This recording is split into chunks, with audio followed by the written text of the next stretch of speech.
கர்த்தர் பாராட்ட எல்லா கருவிகளுக்கும் ஸ்தோத்திரிக்கிறேன் ஆண்டவரே. தேவகரம் தேவ சமாதானம் தயவு ஆண்டவரே உம்மதங்களை தாங்கி நடத்தும் எல்லா கருவிகளுக்கும் ஸ்தோத்திரிக்கிறேன். இன்னும் ஆண்டவரே ஸ்தோத்திரம் மீதி இருக்கிற பகுதிகளை ஆண்டவரே கர்த்தர் பொறுப்படுத்திக் கொள்ளுங்க. தேவ சமாதானம் ஒவ்வொருவரையும் ஆக்குங்க. கர்த்தர் இந்த நாள் முழுமையாக எங்களை அர்ப்பணிக்கிறோம். எங்களுடைய ஆதி ஆத்மா சரீரத்தை கர்த்தர் எடுத்துக் கொள்ளுங்க. தேவனுடைய கரம் எங்கள் மேல் நீட்டப்பட்டிருக்கிறது. கர்த்தர் வழி நடத்துங்க, ஆசீர்வதிங்க. இயேசுவின் மூலம் ஜெபிக்கிறோம் பிதாவே. ஆமென். அல்லேலூயா அல்லேலூயா அல்லேலூயா. மறப்பே மறந்து போவீர்கள், உம்மை மறந்தால் இந்த உலகில் வாழ்வீர்கள். மறப்பேனோ மறந்து போவீர்கள், உம்மை மறந்தால் இந்த உலகில் வாழ்வீர்கள். மறப்பேனோ மறந்து போவீர்கள், உம்மை மறந்தால் இந்த உலகில் வாழ்வீர்கள். நான் எப்படும் நீ மூலமாகாதது உங்க திருவதா உங்க திருவதா. நான் எப்படும் நீ மூலமாகாதது உங்க திருவதா உங்க திருவதா. நன்றி நன்றி ஐயா, நன்றி நன்றி ஐயா, நன்றி நன்றி ஐயா, நன்றி நன்றி ஐயா. மறப்பேனோ மறந்து போவேனோ, மறந்தால் இந்த உலகில் வாழ்வேனோ. மறப்பேனோ மறந்து போவேனோ,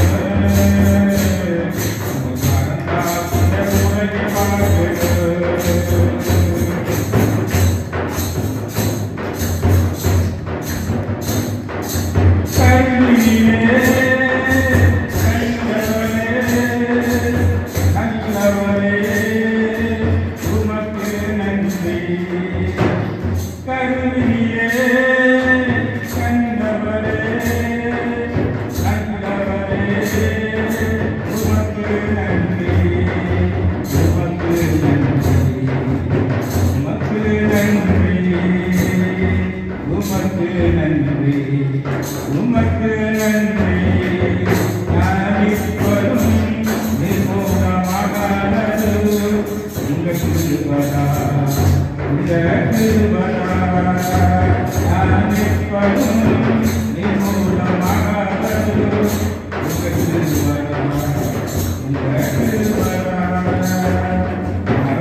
நல்ல கண்களை கொடி தருமையான காலம்.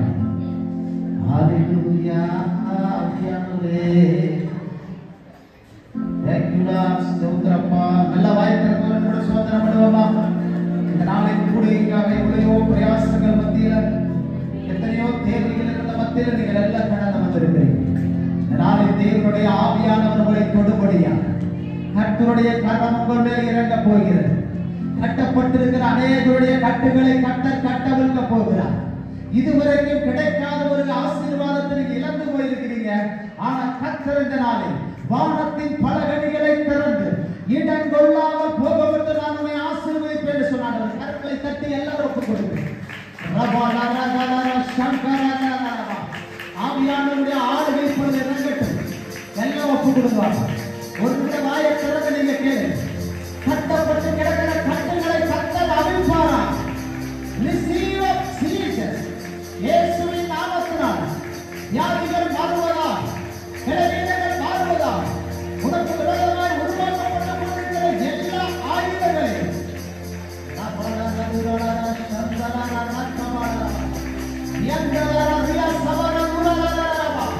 கர்த்தர்களை பொழுது தொடப்போகிறார்.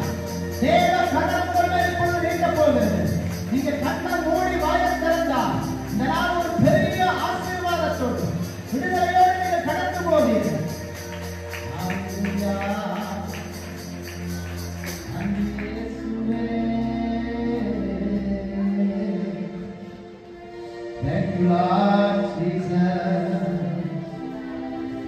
நீ வந்தா சூழ்நிலை மாறுமே,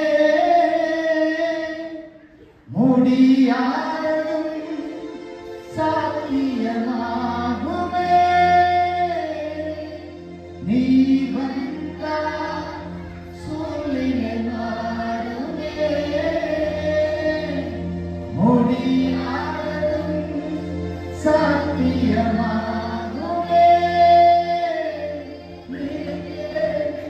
நீ மாறுமே நிறைவே, நீ வேண்டுமே நிறைவே, நீ கோருமே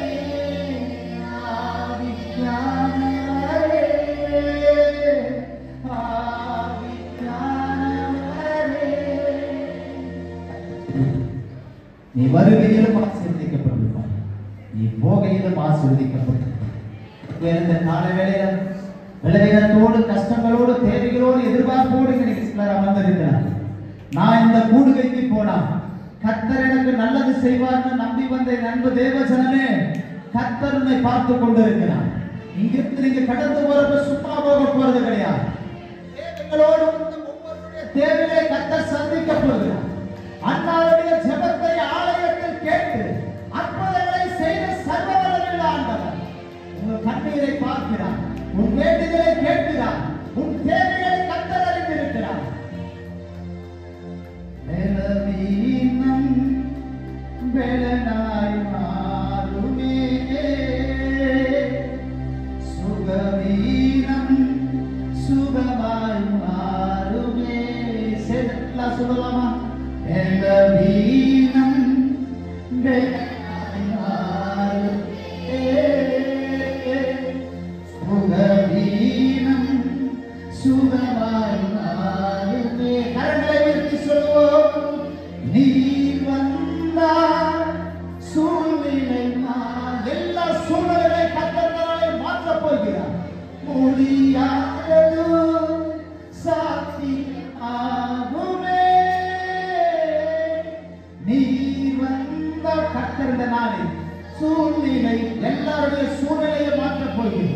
முடியாத எல்லா காரியங்களையும் சாத்தியமாகும் நிறைவே நீ வாருமே நிறைவே நீ வேண்டுமே நிறைவே நீ போதுமே ஆவியானவரே ஆவியானவரே. நேரடியான காலையில் முழுவதுமாய் சமர்ப்பிக்கிறாங்க. உண்மையான ஒரு நேரத்தில் மீண்டும் ஒரு விசியாய் இந்த அந்த பகுதிக்கு கர்த்தர் அழைத்து வர தேவன் கொடுத்த நல்ல வாய்ப்புகளுக்கு நன்றி செலுத்துகிறோம். அந்த வந்திருக்கிற ஒவ்வொருவரையும் கர்த்தருடைய ஆவியானவர் நீ கரம் தொடும்படியாக நான் சொல்லிக்கிறேன். இருதயங்கள் திறக்கப்படட்டும், செவிகள் திறக்கப்படட்டார்கள். கட்டப்பட்டு கிடக்கிற எல்லாருடைய கட்டுகளையும் இந்த காலையில் இயேசுவின் நாமத்தால் கட்டவிழ்க்கும்படியாக நாங்கள் சொல்லிக்கிறோம். தேவனே பேசுங்க, நாம் ஒரு பிரயோஜனமுள்ளதாக மாற்றிக்கிறோம். இயேசுவின் நல்ல நாமத்தில் ஜெபிக்கிறோம். சரி, கர்த்தர் தொடர்ந்து ஆசீர்வதிப்பாக. நேரம் கடந்து போன முடியா சீக்கிரத்துல என்னால முடிஞ்ச வரைக்கும் சில காரியங்களை சொல்லி போயிடுறேன். நீ அடுத்து நான் எப்போ வரும்னு சொல்லி தெரியாது. சரி, மேக்ஸிமம் என்னையும் பாருங்க, மானிட்டரையும் பாருங்க. மானிட்டர்ல என்ன தெரியுதுங்க? ஐயா பின்னாடி இருக்கிற எழுத்து தெரியுதுங்களா? சொல்லு, படிங்க.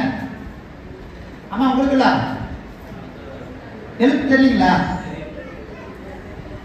தெரியுதுன்னா எனக்கு படிக்கிறது இப்ப சொல்லுங்க. தெரியலையா?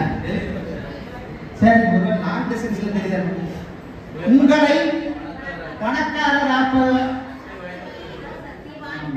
இன்னைக்கு பிரசங்க என்ன பிரசங்க? என்ன சொல்லுங்க? இன்னைக்கு பிரசங்கமே தலைப்பே அதுதான். உங்களை பணக்காரராக்க சக்தி வாய்ந்த குறிப்புகள். இன்னைக்கு பிரசங்கமே அதுதான். அப்போ இப்போ உட்கார்ந்துட்டு நீ எப்படியா மாற போறீங்க? என்ன சொல்லுங்க எல்லாரும். தயவு செய்து சொல்றேன், நீங்க பதில் சொன்னாதான் நான் பிரசங்கம் பண்ணுவேன். இல்ல நான் பார்த்து பேசிட்டு போறேன். நான் ஏன்னா என்னுடைய ரூட் வேற. நீங்க எல்லாம் எனக்கு கோஆபரேட் பண்ணதான் நான் கட்டுரை வாதி சொல்லுவேன். இல்லாட்டி நீங்களாவே பண்ணுங்க, நான் என் வேலையை பார்த்து வாங்கிட்டு போயிட்டேன். அதனால நம்ம இன்னைக்கு வந்திருக்கிற நீங்க எப்படி மாற போறீங்க? ஏன்னா இந்த சைடு பெண்கள் எல்லாம் பின்னாடி வந்துட்டு சேர்ல உட்காந்தீங்களா? சொல்லுங்க, பின்னாடி சேர்ல உட்காந்துக்கிறீங்க சொல்லுங்க. நீ எல்லாம் நீங்க எப்படி இருக்கணும்? சரி, பணக்காரா இருந்தா என்ன பண்ணணும் சொல்லுங்க. பணக்காரா பணக்கார ஆகணும். எப்படி ஆகணும் பேசணுங்க. பின்னாடி இருக்கிற பேசுறீங்கன்னா சேர்ல நான் அடுத்த கூட சேர் இருக்காரு. ஆண்டவரை ஆராதிக்கத்தான் வந்திருக்கோம், கர்த்தருடைய வார்த்தையை கேட்கத்தான் வந்திருக்கோம். அதனால பதில் பேசணும். பணக்காரராவது எப்படி? ஐயா நீ சொல்லுங்க. ஈபியில இருந்து வந்தாங்க. நீ சொல்லுங்க. வேலைக்கு போகணும். வேலைக்கு போகணும்னா வேண்டிய இல்லைங்களா? சம்பாதிக்கணும், உழைக்கணும், கஷ்டப்படணும். சும்மா பணக்காரராக முடியுமா? யாராச்சும் வந்தாப்ப ஒரு 2 லட்சத்தை வச்சுட்டு யாராச்சும் பக்கத்து வீட்டுக்காரங்க கொடுத்துட்டு போவாங்களா? நாம என்ன பண்ணணும்? கஷ்டப்படணும், உழைக்கணும், பிரயாசப்படணும். அப்போ இந்த நாள் பிரசங்க தலைப்பு, ஒருவேளை இங்க உட்கார்ந்து இருக்கிற நம்முடைய வாழ்க்கையில ஆண்டவர் எல்லாரையும் ஆசீர்வதிக்க விரும்பும். யாரையும் ஆண்டவர் ஏழையா பார்க்கிறது கிடையாது. ஆனா ஆண்டவர் யாருங்க? ஐஸ்வர்ய சம்பன்னன். உலகமும் அதனுடைய நிறைவும் யாருக்கு சொன்னாங்க? இந்த உலகம் யாருங்க? அப்ப ஆண்டவர் யாரு? ஏழையா பணக்காரனா? நீங்களா யாரு? பணக்காரர்களுக்கு பிள்ளைங்க சொல்லி போறாங்க. ஆனா ஏழையா வாழ்ந்து ஆண்டவர் பணக்காரர், நாம யாரு? ஏன்னா ஆண்ட அப்பா கிட்ட ஆசீர்வாதத்தை வாங்கிக்க தெரியல, அப்பா கிட்ட பணத்தை வாங்கிக்க தெரியல. இன்னைக்கு பாருங்க, இந்த கூட்டம் முடிச்சு போறப்ப அடுத்த தடவை பார்க்கப்ப நீங்க எல்லாருமே பணக்காரனா மாறி நான் நம்புறேன். இயேசுவின் நாமத்தினால கரங்களை உயர்த்தி வழியிலே சொல்லலாம். உலக பிரகாரமான ஆசீர்வாதமா இருந்தா சரி, ஆவிக்குரிய ஆசீர்வாதமா இருந்தா சரி, கர்த்தர் இந்த நிலையை காட்டிலும் வேறொரு நிலைக்கு கர்த்தர் உங்களை ஒவ்வொருவரையும் கொண்டு போக போகிறார். சரி, சம்பாதிப்பது அப்படின்னு சொன்னா எப்படி வேணாலும் சம்பாதிக்கலாம். எதிரான வழிகளில் சம்பாதிக்கலாம். திருட்டுத்தனமா ஏமாத்தி பொய் சொல்லி லஞ்சம் வாங்கி சம்பாதிக்கிறது 1008 வழி உண்டு. ஆனா கடவுள் அப்படி எல்லாத்தையும் சம்பாதிக்க சொல்ல.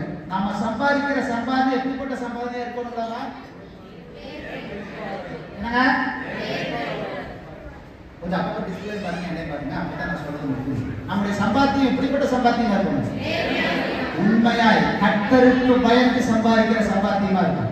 நீங்க அரசு அதிகாரிகளா இருந்தா சரி, அல்லது உங்களுக்கு வருமானம் வரக்கூடிய ஏதோ இந்த காரியம் இருந்தா சரி, அதை மற்றவர்களை ஏமாத்தியோ பொய் சொல்லியோ அபகரிச்சோ நம்முடைய சம்பாத்தியம் இருக்கவே கூடாது. கர்த்தர் நேர்மையான வழியில தான் நம்மை சம்பாதிக்க சொல்லியிருக்கிறார். அல்லேலூயா. அதாவது இந்த நாட்கள்ல உங்களுடைய வாழ்க்கையை நீங்க செய்யற தொழில் இப்ப இருக்கிற சின்னதா இருந்தா சரி, நிறைய பேரு 100 கிராம் 100 கிராம் 100 நாள் வேலைக்கு போவீங்க, சின்ன சின்ன ஏதோ ஒரு வேலைக்கு போவீங்க, கொஞ்சம் சம்பாத்தியமா இருக்கு, கலங்காது. உங்கள் கைகளின் பிரயாசங்களை கர்த்தர் வர்த்திக்கப்படுகிற தேவனாக இருக்கிறார். இதுவரைக்கும் வாங்குகிற கரங்களாக இருந்திருக்கிறார். இனி கர்த்தர் எல்லாத்தையும் என்ன போறாரு? கையை தூக்கி சொல்லுங்க, எல்லாரும் கையை உயர்த்து. இன்னையுடைய கரங்கள் எப்படிப்பட்ட கரங்களாக மாறப்போகுது? இந்த சத்தம் எனக்கு பத்தாது, இந்த சத்தமும் பத்தாது. கொடுக்கிற கரங்களாக கர்த்தர் கரங்களை உயர்த்த போகிறார். கரங்களை தட்டி ஆண்டவர் நாமத்தை உயர்த்துகிறார். நிச்சயமாகவே இதுவரைக்கும் உங்கள் வாழ்க்கையில நீங்க அடுத்தவர்கிட்ட வாங்கி ஒரு வாழ்க்கை நடத்திருக்கலாம். ஆனால் கர்த்தர் இனி வரக்கூடிய காலகட்டங்கள்ல பிறருக்கு கொடுக்கத்தக்கதான கரங்களை ஆசீர்வதிக்க போகிறார். ஆண்டவர் கொடுத்த சில ஆசீர்வாதங்களை பாத்தீங்கன்னா, சாப்பிட்டு திருப்தி அடைந்து அங்க என்ன எடுக்கணும்? இன்னும் 5 பேர் கேட்டா குண்டா காலி ஆயிடுச்சு, ரசம் வைக்கல, சாம்பார் இல்ல. உண்மையான பந்திக்கு முத்துக்கிற பழமை சாதாரண பழமொழி அல்ல. நான் பல இடத்துல சிக்கி சீரழிஞ்சிருக்கேன். சிக்கன் பிரியாணி போட்டிருப்பாங்க, சில்லி சிக்கன் வச்சிருப்பாங்க, தயிர் பச்சடி இருக்கு, ஏதோ கூட்ட நெரிசல கொஞ்சம் தவிர்க்க முடியாம 3வது வந்து நிற்கிறது வச்சுக்கங்க, எரிஞ்சோறு தான் கிடைக்கும், லெக் பீஸ் இருக்காது. அடுத்த பந்திக்கு போனா சில்லி சிக்கன் இருக்காது, அதுக்கு அடுத்த பந்திக்கு அப்படின்னு வீசிட்டு போயிடுவாங்க. அதே மாதிரி பார்த்தீங்கன்னா நம்முடைய வாழ்க்கையில் குறைவில்லாத ஒரு நிறைவான வாழ்க்கை வாழத்தான் கர்த்தர் நம்மை வச்சிருக்கிறார். அல்லேலூயா. இதுவரைக்கும் மீதியே எடுக்காம உங்க வாழ்க்கை இருக்கலாம். நம்பரைய மாத்திர கண்ண மூடி கையை உயர்த்துங்க. இது மீதி எடுக்கிற வாழ்க்கையை கர்த்தர் உங்களுக்காக வைக்க போகிறார். குறைவுகளை எல்லாம் கிறிஸ்து இயேசுவுக்குள் நிறைவாக ஆண்டவர் மாற்ற போகிறார்.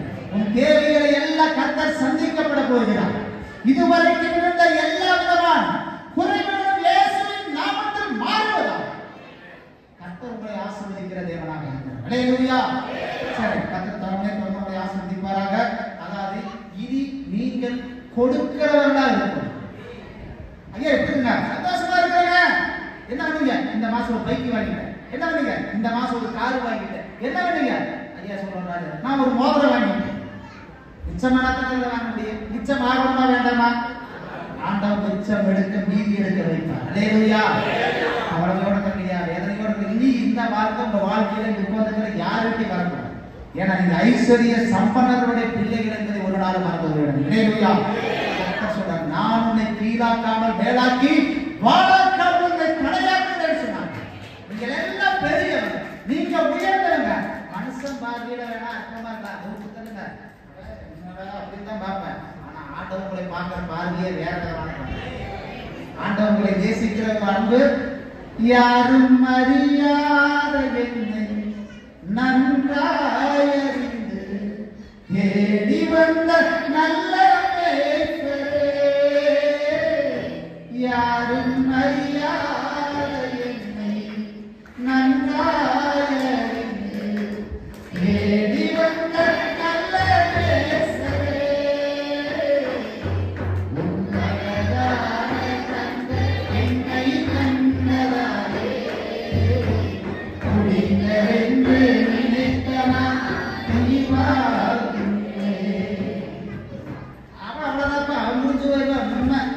அவன் சொன்ன வார்த்தை முடிஞ்சு போயிடுவாங்க. கர்த்தர் சொன்ன வார்த்தை வாழ வைக்கிறேன்னு சொல்லி கைக்கு குரலே சொல்லமா? அவன் சொல்லி அழிச்சு போயிடுவாங்க. ஆனா கர்த்தர் உங்களை வாழ வைக்கிற தேவனாக இருக்கு.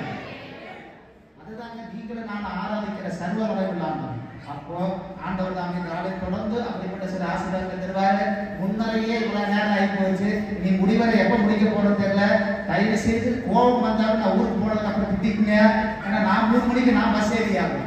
அதனால லேட் ஆயிடுச்சு பசிக்குன்னு சொல்லி நினைச்சிடாதீங்க. இன்னைக்கு ஒரு நாள் எனக்காக எக்ஸ்கியூஸ் என்ன சண்டைக்கெல்லாம் வந்துடக்கூடாது. போனதுக்கு அப்புறம் போனதோட சண்டை போடுங்க. கர்த்தர் தான் கொடுத்து ஆசீர்வாதம். அப்போ நம்முடைய வாழ்க்கையில ஒரு உயர்வு, ஒரு பணக்காரனா நிறைய கர்த்தர் கொண்டு வரணும். நான் பிராக்டிக்கலா சொல்லாதபடி கர்த்தருடைய வேதத்திலிருந்து சொல்றேன். அப்போ வேதாகமத்திலிருந்து ஒரு எடுத்துக்காட்டோட ஆரம்பிச்சு இந்த நாள் வேதாகமத்தில் ஒரு நபர் எப்படி ஆசீர்வதிக்கப்பட்டார் அவரை எடுத்துக்காட்டா வச்சுட்டா இந்த நாள் கர்த்தருடைய வார்த்தை உங்களோட பகிர்ந்து கொள்ள ஆசைப்படுகிறேன். அதாவது அதுக்கு ஒரு உதாரணமா நீங்க நான் எடுத்திருக்கிற நபர் யாருன்னு கேட்டீங்கன்னா யாக்கோபுடைய வாழ்க்கை. யாக்கோபுடைய சரித்திரம் நம்ம எல்லாருக்கும் தெரியும். யாக்கோபு எப்படிப்பட்டவர், யாரு, எப்படி எல்லாம் அவர் வாழ்ந்தார் எல்லாமே நமக்கு தெரியும். ஆனா யாக்கோபுடைய வாழ்க்கை பிகினி ஒரு திருடனாய், ஒரு ஏமாத்துக்காரனாய், ஒரு கெட்ட பெயரை வாங்கினமாக இருக்கலாம். அதாவது ஒரு மனுஷனுக்கு பாத்தீங்கன்னா பிளஸ் மைனஸ், நல்லது கெட்டது எல்லாமே உண்டு. அப்போ யாக்கோபுடைய பிகினிங் ஒரு கெட்டவன், அவன் திருட, அவன் ஏமாத்துக்காரன், அவன் பொய் சொன்னவன். அப்படின்னு இப்படிப்பட்ட யாக்கோப கர்த்தர் 2 பெரிய பரிவாரங்களோடு கடந்து வரும்படியாக ஒரு ஆசீர்வாதத்தை கர்த்தர் அந்த யாக்கோபுக்கு கொடுத்தார். அப்போ அவருடைய ஆரம்பம் பாத்தீங்கன்னா ரொம்ப மோசமானது, ரொம்ப கேவலமான ஒன்று. ஆனா முடிவு கர்த்தர் சம்பூர்ணமாய் மாற்றுகிற தேவனாக நாட்களில் அமர்ந்து கொண்டிருக்கிற ஒரு சிலருடைய வாழ்க்கையில், உங்க குடும்பத்துல, உங்க சில நேரங்களில் அநேக விதமான போராட்டத்தில் நீங்கள் மீள முடியாதவர், அந்த கட்டப்பட்ட ஒரு எல்லைக்குள் நீங்கள் அநேகர் வாழ்ந்து கொண்டிருக்கிறார். கர்த்தர் சொல்லுகிறார், அந்த கட்டுகள் எல்லைகளை தாண்டி கர்த்தர் ஒரு சிலர் இந்த வரக்கூடிய நாட்களில் வெளிக்கொண்டு வர போறார். அடுத்த இடத்துக்கு கர்த்தர் உங்களை நிச்சயமாய் கொண்டு வருவார். யாக்கோபை போல அவன் ஆரம்பத்தில் அற்பமாக எண்ணப்பட்டான். 2 பெரிய பரிவாரங்களை கர்த்தர் அந்த யாக்கோபு கொண்டு எப்போ கர்த்தருடைய சித்தத்துக்கு அந்த யாக்கோபு ஒப்பு கொடுத்த நேரத்துல. சரி, இந்த யாக்கோபு ஹிஸ்டரி அப்படின்னு சொல்லி பார்த்தோம்னு வச்சுங்க, யாக்கோபுக்கு அப்பா அம்மா பேர் என்ன? ஏன்னா நான் பைபிள் காலேஜ் படிச்சேன்னா நான் கேள்வி எடுத்த பிரசங்க பண்ணி பழக்கம். மற்ற பாசம் என் பிரசங்க கேட்டவருக்கு தெரியும் நினைக்கிறேன், புதுசா இருக்கிற நிறைய பேருக்கு தெரியும். யாக்கோபுடைய அப்பா அம்மா பேர் என்ன?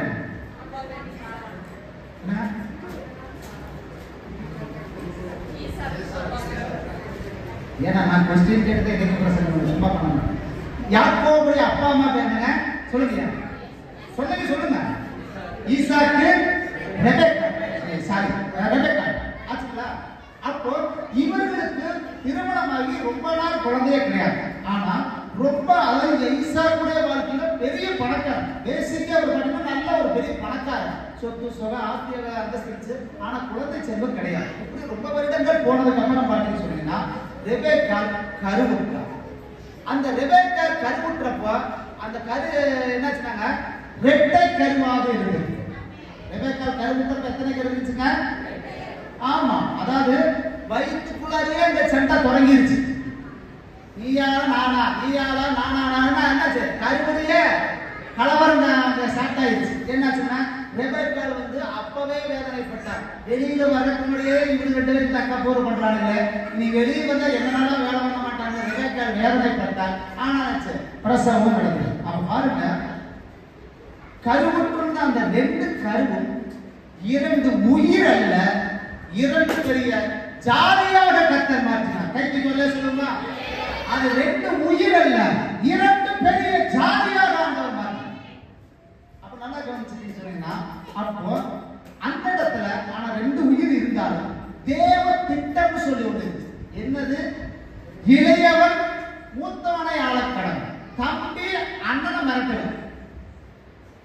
முதல்ல பிறக்கிறது மூத்த பிள்ளை, 2வது பிறக்கிறது இளைய பிள்ளை. ஆனா பாத்தீங்கன்னா தேவ திட்டம் என்னதா, இளையவன் மூத்தவனை சேவிப்பான். அப்ப யாருங்க? யாக்கோபு ஏசாவை ஆளுவான். ஆனா வேற பழைய ஏற்பாட்டு காலத்துல பாக்குறப்ப மூத்தவனுக்கு தான் எல்லா விதமான முழு உரிமை, எல்லா விதமான பவரும், எல்லா விதமான அத்தாரிட்டி மூத்த மகனுக்கு மட்டும்தான். மூத்த தகப்பனுக்கு அடுத்து எல்லா காரியங்களும் செய்வது மூத்த மகன் தான். ஆனா திட்டம் அது மனுஷனால் வகுக்கப்பட்ட திட்டம். ஆனால் தேவ திட்டம் அங்கு மாறுகிறது. இளையவன் மூத்தவனை ஆழ்வான். நம்புக்குரிய தேவ ஜனங்கள், இந்த நாள் இந்த நேரம் இந்த இடத்துல நீங்க அமர்ந்திருப்பது மனுஷனுடைய திட்டம் அல்ல, இது தேவ திட்டம். தேவ திட்டம் இல்லாமல், ஆண்டவருடைய அனுமதி இல்லாமல் ஒருவரும் இந்த இடத்துல நீங்கள் கடந்து வர முடியாது. இந்த இடத்துல நீங்க இருப்பது கர்த்தர் உங்களை அழைத்துக் கொண்டு வந்திருக்கார். கரமுயர்த்தலே சொல்லுமா, இங்க வந்ததுக்கான ஒரு உதாரணத்தை கர்த்தர் உங்களுக்கு கொடுத்திருக்கிறார். இங்க வந்ததுக்கான ஒரு வழியை கர்த்தர் உங்களுக்கு காட்டப் போகிறார். நிச்சயமாக இந்த இடத்தை விட்டு நீங்க கடந்து போகும் பெரிய ஒரு ஆசீர்வாதத்தோட நீங்க கடந்து போறீங்க. அப்ப நல்லா கவனிச்சுங்க, அதுக்கு அடுத்து பாத்தீங்கன்னா ஏசா யாக்கோபுடைய ஹிஸ்டரி ஸ்டார்ட் ஆயிடும். ஹிஸ்டரி ஸ்டார்ட் ஆகும்போது என்னச்சுன்னா ரெபெக்காள் வந்து கருவிலிருந்து பிறந்ததுக்கு அப்புறம் என்னச்சுன்னா ஏசா யாக்கோபு ஹிஸ்டரி ஸ்டார்ட் ஆனதுக்கு அப்புறம் என்ன ஆகி போச்சுனாங்க, இந்த இடத்துல யாக்கோபு தன் அண்ணன் ஏசாவை ஏமாற்றி ஆசீர்வாதத்தை வாங்கிட்டார். அம்மா 12 பிளான்கள் எனக்கு இந்த கதை தெரியுமா தெரியாது. பிறந்த என்னைக்கு ஏசாக்கு ஏற்றுக்கிட்ட ஏன் வந்து உட்காந்தமா அன்னைக்கு இருந்து இன்னைக்கு வரைக்கும் இந்த கதை வேற போக மாட்டேங்குது. நீ எத்தனை ஜெனரேஷனுக்கு இந்த கதை சொல்லிக்கிட்டே இருப்பாங்க, சரி கேட்போம். அதனால என்ன சொன்னேன், யாக்கோபு தன் தகப்பனை ஏமாற்றி என்ன பண்ணினாரு, ஆசீர்வாதத்தை வாங்கிக்கிட்டாரு. அதுக்கப்புறம் அண்ணனுக்கு தெரிஞ்சு பிரச்சனையாகி என்னாச்சுங்க, சரிடா என் ஆசீர்வாதத்தை ஏமாத்திட்டு வாங்கிட்ட, நீ உன்னை சும்மா விட மாட்டேன்னு சொல்லி பல பிரச்சனை எடுத்து அதுக்கப்புறம் தான் என்னாச்சுனாங்க, யாக்கோபு ஓடி தன் மாமனாகிய லாபான் இடத்துல அவர் சேருங்க. அங்க போனது லாபான் அவருடைய மாமா தான். அவருக்கு என்ன வேலை கொடுத்தாரு என்னங்க, எத்தனை வருஷம் ஆடுங்க சொல்லுங்க. அப்புறம் கரெக்டான ஆன்சருங்களா? சரி, குழந்தை நீங்க வாசிக்கிறப்ப நீங்க கேட்டு தெரிஞ்சுக்கீங்க. அப்பனாச்சு ஆடு மேய்க்கக்கூடிய ஒரு வேலைக்கு போனால் அப்ப என்னாச்சுனாங்க, வாசிப்பீங்களா? பைபிள்ல வாசிப்பீங்களா? ஆதியாகமத்தில் எழுதின புத்தகம் 30வது அதிகாரம் 30வது வசனம். ஆதியாகமம் 30:30.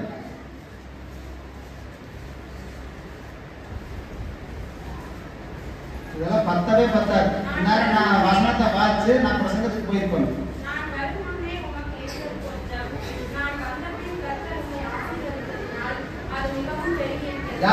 யாரு சொன்னாங்க, யாக்கோபு தன் மகனாகிய லாபானுக்கு சொல்றார், நான் வர்றதுக்கு முன்னாடி உன் ஆஸ்தி சொத்து எவ்வளவு கொஞ்சம், ஆனா இப்ப நான் வந்ததுக்கு அப்புறம் உடைய ஆஸ்தி என்னாச்சுங்க பெருகிடுச்சு. வாசிங்க வாசிங்க. இனி இதுவரைக்கும் நான் உழைச்சது, இதுவரைக்கும் நான் கஷ்டப்பட்டது உங்களுக்கு, இனிமேல் நான் வந்து என் குடும்பத்துக்கு நான் சம்பாதிக்கிறேன். சரி, தொடர்ந்து அந்த பிளாஷ்பேக் நான் பார்க்க லாபான்ட்ட போறாரு. அவருக்கு 2 குமாரத்தி இருந்தாங்க. யாரா 2 பேரு சொல்லுங்க. யார்? ராகேல். ஏன்னா கிறிஸ்தவங்களை வந்து இப்படியே சும்மா வந்து இப்படி குழந்தைட்டுலாம் இருக்கக்கூடாது. எல்லாம் இதுவரைக்கும் வரல, அதுக்கெல்லாம் பதில் வர மாட்டேங்குது. இனிமேல் வெளியே வரணும் இல்லையா? தெரிஞ்சே பத்தாது. தொண்டை வரைக்கும் வந்து எங்க வரணும்? லேயா ராகேல். இவங்க என்ன பண்ணிட்டாரு, சரிங்க எனக்கு வந்து உங்க பொண்ணோட கல்யாணம் வேணும், ரைட்டு சம்மதிச்சார். எங்க நடந்தது, என்ன நடந்துச்சு? முதல்ல என்னாச்சு, இருட்டோட ரெட்டா சரி அப்ப சொல்லிட்டேன், நீ எனக்காக 7 வருஷம் நீ வேலை செஞ்சு, 7 வருஷம் எனக்கு நீ வேலை செஞ்சீங்கன்னா என் பணம் தரேன். சரி சந்தோஷமா 7 வருஷம் வேலை செஞ்சாரு. திருமணம் நடந்தது. விடுச்சு பார்த்தா யாரு, அவர் கேட்ட பொண்ணுன்னு கட்டி வச்சது பொண்ணு ஆயிப்போச்சு. ஆனா பாவி அதை எப்படி ஏமாத்திட்டியாடா. சரி கவலைப்படாது, என்கிட்ட இன்னொரு பொண்ணு இருக்கிறார். அப்ப அவருக்காக நீ திருப்பி 7 வருஷம் ஒர்க் பண்ணாரு. அதுக்காக ஒர்க் பண்ணாரு, கஷ்டப்பட்டார். கடைசியில் என்ன ஆகி போச்சுனாங்க, அவர் நேசிச்சது ராகேல். என்னாச்சுன்னா ராகேலை திருமணம் செய்து வைத்தார். அப்ப வந்துங்க கிட்டத்தட்ட பாத்தீங்கன்னா 14 வருஷம் மாமாக்காக உழைச்சிட்டார். அப்ப எத்தனை வருஷம் அவர் வேலை செஞ்சாருன்னு சொன்னீங்க? அத மாமனுக்காக உழைச்சது. அவர் போய் சம்பாதிச்சு கொடுத்துட்டார். 2 சகோதரி திருமணம் பண்ணிட்டார். அதுக்கப்புறம் ராகேல் கருவுட்டா. அவங்களுக்கு பிறந்த குழந்தை எத்தனைங்க?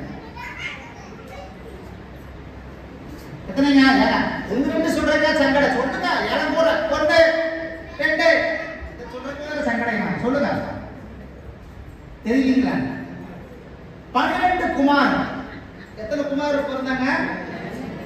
யாக்கோபுக்கு பிறந்த குழந்தைகள் எத்தனைங்க? அந்த 12 யாருன்னு தெரியுங்களா? தேவனால் பிரித்தெடுக்கப்பட்ட 12 கோத்திரங்கள். கரங்களை ஒருத்தரே சொல்லுமா? இப்போ நாம் சொல்றீங்க 12 கோத்திரம் தான். நப்தலி, ஆசேர், இசக்கார், செபுலோன். யாக்கோபுக்கு பிறந்தது 12 பேர். 12 கோத்திரங்களாக ஆண்டவர் மாற்றினார். கைத்திலே சொல்லுமா? நீங்கள் மாத்திரமல்ல, இங்க உட்கார்ந்திருக்கிற உங்களை கொண்டு உங்களுக்கு அடுத்து வரக்கூடிய ஜெனரேஷனை கர்த்தர் உங்களை காட்டிலும் ஒரு உயர்ந்த இடத்துக்கு கொண்டு போறார். கைத்திலே சொல்லுவாப்பா. நீ கூட்டு வந்தீங்க பசங்க பொண்ணுங்க சின்னதுங்க இன்னைக்கு இங்க விளையாடலாம். ஆனா இதனுடைய ஜெனரேஷன்ல அவங்க வேற ஒரு நிலைக்கு கர்த்தர் கொண்டு போக போகிறார். இல்லையா? யாக்கோபுக்கு பிறந்த 12 பிள்ளைகளை 12 கோத்திர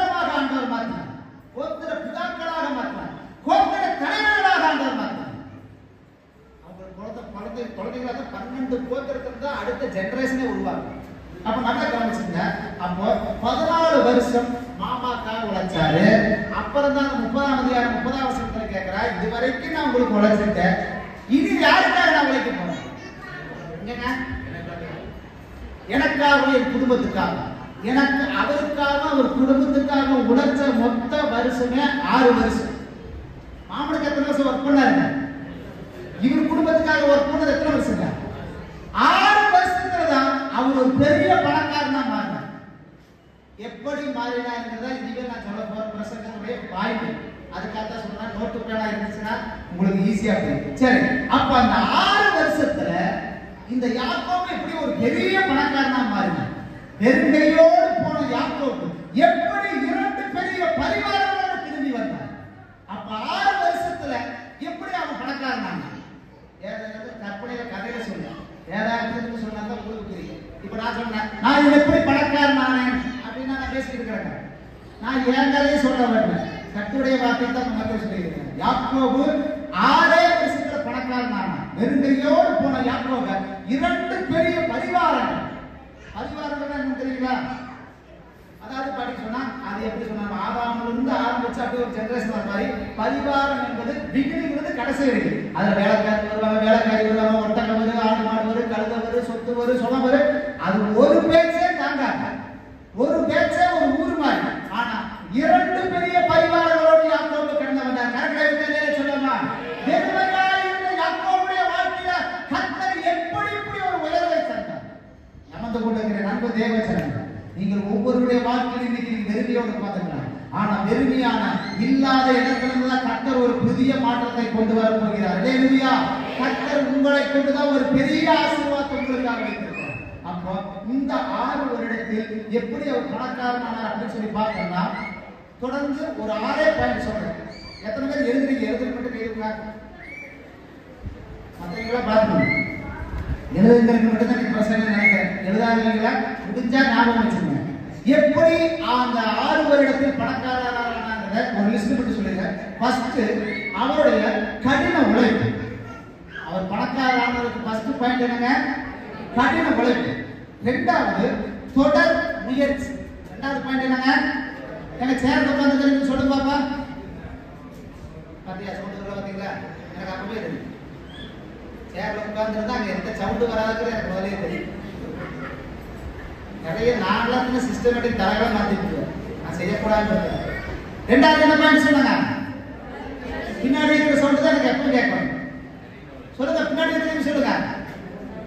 தொடர்ந்து கேட்கல, கேட்டாங்க பதில் சொல்லுவாங்க. ரெண்டாவது வந்து தொடர் முயற்சி. மூணாவது நேரத்தை வீணடிக்கவில்லை அவர். மூணாவது பாயிண்ட் என்னங்க? வீணடிக்கவில்லை. நாலாவது பாயிண்ட் சோம்பலா அவர் இருக்கல. நாலாவது பாயிண்ட் என்னங்க? அஞ்சாவது பாயிண்ட் அவருக்கு எடுத்துக்கொண்டார் லட்சியத்துல உறுதியா இருந்தார். அவர் குறிக்கோளை சரியான முறையில் செய்தார். ஆறாவது பாயிண்ட் தோல்வி இழப்புகளில் அவர் சோர்ந்து போகவில்லை. இந்த 6 பாயிண்ட் அப்படியே விளக்கமா கடகடகடன்னு நான் சொல்லிட்டு வர கவனிச்சுங்க. அப்போ இந்த யாக்கோபு ஆசீர்வாதத்தை பெற்றுக் கொண்டதற்கு, அதாவது 2 பெரிய பரிவாரங்களோடு வர்றாரு. அவருடைய இந்த ஆசீர்வாதத்தை பெற்றுக் கொண்டதற்கான முதல் பாயிண்ட் என்னங்க? எல்லாரும் சொல்லுவாங்க, பின்னாடி இருக்கிறவங்க சொல்லுவாங்க, அவருடைய கடினமான உழைப்பு. இன்னைக்கு பணக்காரராகணும்னு கேட்டேன், யாரெல்லாம் பணக்காரராக ஆசைப்படுறீங்க? நான் பணக்காரர் விட்டு பணக்காரங்க கைக்கு கடமை பார்க்கிறார், தூக்குற கையை உங்களுக்கு தொற்றுவார். இன்னைக்கு இப்படி எல்லாம் என்கிட்ட என்னைக்கு தயவுசே தூக்காங்க, எனக்கு கோபம் வந்து இந்த மாதிரி உள்ள தூக்கம் கூட போதுங்க, சந்தோஷப்பட்டுக்கொண்டாங்க. இப்படி இருந்து பாம்பு படம் எடுக்கிற மாதிரி எல்லாம் வச்சிருந்தீங்கன்னா அப்படி கையை நல்லா தூக்குங்க. கர்த்தர் தூக்குற ஒவ்வொரு கரங்களையும் தொட்டு கர்த்தர் ஒரு பெரிய ஆசீர்வாதத்தை தரப்போகிறார். அப்ப பணக்காரராக கையை நல்லா தூக்குங்க, தூக்கிட்டீங்க. பணக்காரராக ஒன்று ஃபர்ஸ்ட் பாயிண்ட் என்ன செய்யணுங்க? ஐயா என்ன வேணாங்க? டெய்லி 3 வேளை சாப்பிடுங்க, நல்லா படுத்து ரெஸ்ட் எடுங்க. சீக்கிரம் பணக்காரர் ஆயிருவீங்க. சீக்கிரம் பணக்காரர் ஆயிருங்க. இது வராத பிரஷர் வருது, வராத சுகர் வருது, கொழுப்பு வேற கட்டிக்குதாங்க பிள்ளால. எத்தனை பேர் கொழுப்பு கட்டிக்கிறாங்க எனக்கு தெரிய மாட்டேங்குது. கொழுப்பெல்லாம் கரைச்சிடணுங்க. கொழுப்போடு நம்ம இருக்கவே கூடாது. நம்ம பணக்காரராக ஃபர்ஸ்ட் பாயிண்ட் என்ன செய்யணும்னாங்க? கடினமான உழைப்பே உயர்வது. ஏங்க நீங்க சம்பாதிச்சாதாங்க உங்க குடும்பம் நீங்க நல்லா இருக்கீங்க. அடுத்தவங்க கொண்டாந்து கொடுப்பாங்களா? ஒண்ணு வேண்டாம். ஒரு நாள் முடியும் படுத்து பாருங்க, உங்க மேனேஜர் வர மாட்டார், ஓனரும் வர மாட்டார். எங்க பக்கத்து வீட்டுக்காரர் வந்து என்ன பண்ண காலையில அவனுக்கு நான் கேட்கவே மாட்டேன். நீங்க நல்லா இருந்தாலும் உங்க குடும்பம் நல்லா இருக்கும். கைக்கு நல்லா சொல்லுமா? உங்களுடைய கடுமையான ஒரு உழைப்பு உங்களை கர்த்தர் ஒரு உயர்வுக்கான ஒரு நேரத்தை கத்த வச்சிருக்கிறார். அப்ப இந்த யாக்கோபோட வாழ்க்கையில நம்ம ஃபர்ஸ்ட் பார்க்கணும்னு சொன்னா அவர் சொல்றாரு, நான் வர்றதுக்கு முன்னாடி உனக்கு இருந்தது கொஞ்சம்பா, ஆனா நான் வந்ததுக்கு அப்புறம் நீ நிறைய ஆசீர்வதிக்கப்பட்ட. எப்படி? யாக்கோபுடைய கடினமான ஒரு உழைப்பு தான் மாமாவை ஆசீர்வாதத்துக்கு கொண்டு. இவர் உழைக்காம மாமா பணக்காரன் அப்படிங்கிற. அப்ப இவருடைய கடுமையான உழைப்பு மாமாவை லாபானை பெரிய பணக்காரனாக மாற்றியது. அப்ப அவர் எப்படி உழைத்தார் அதை எடுத்து வாசிங்க. ஆதியாகமம் 31ஆம் அதிகாரத்துல 40வது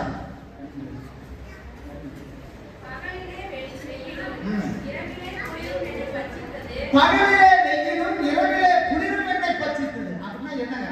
அவர் இரவு பகல் பாராமல் உழைத்தார் என்று அது சொல்லப்படுது.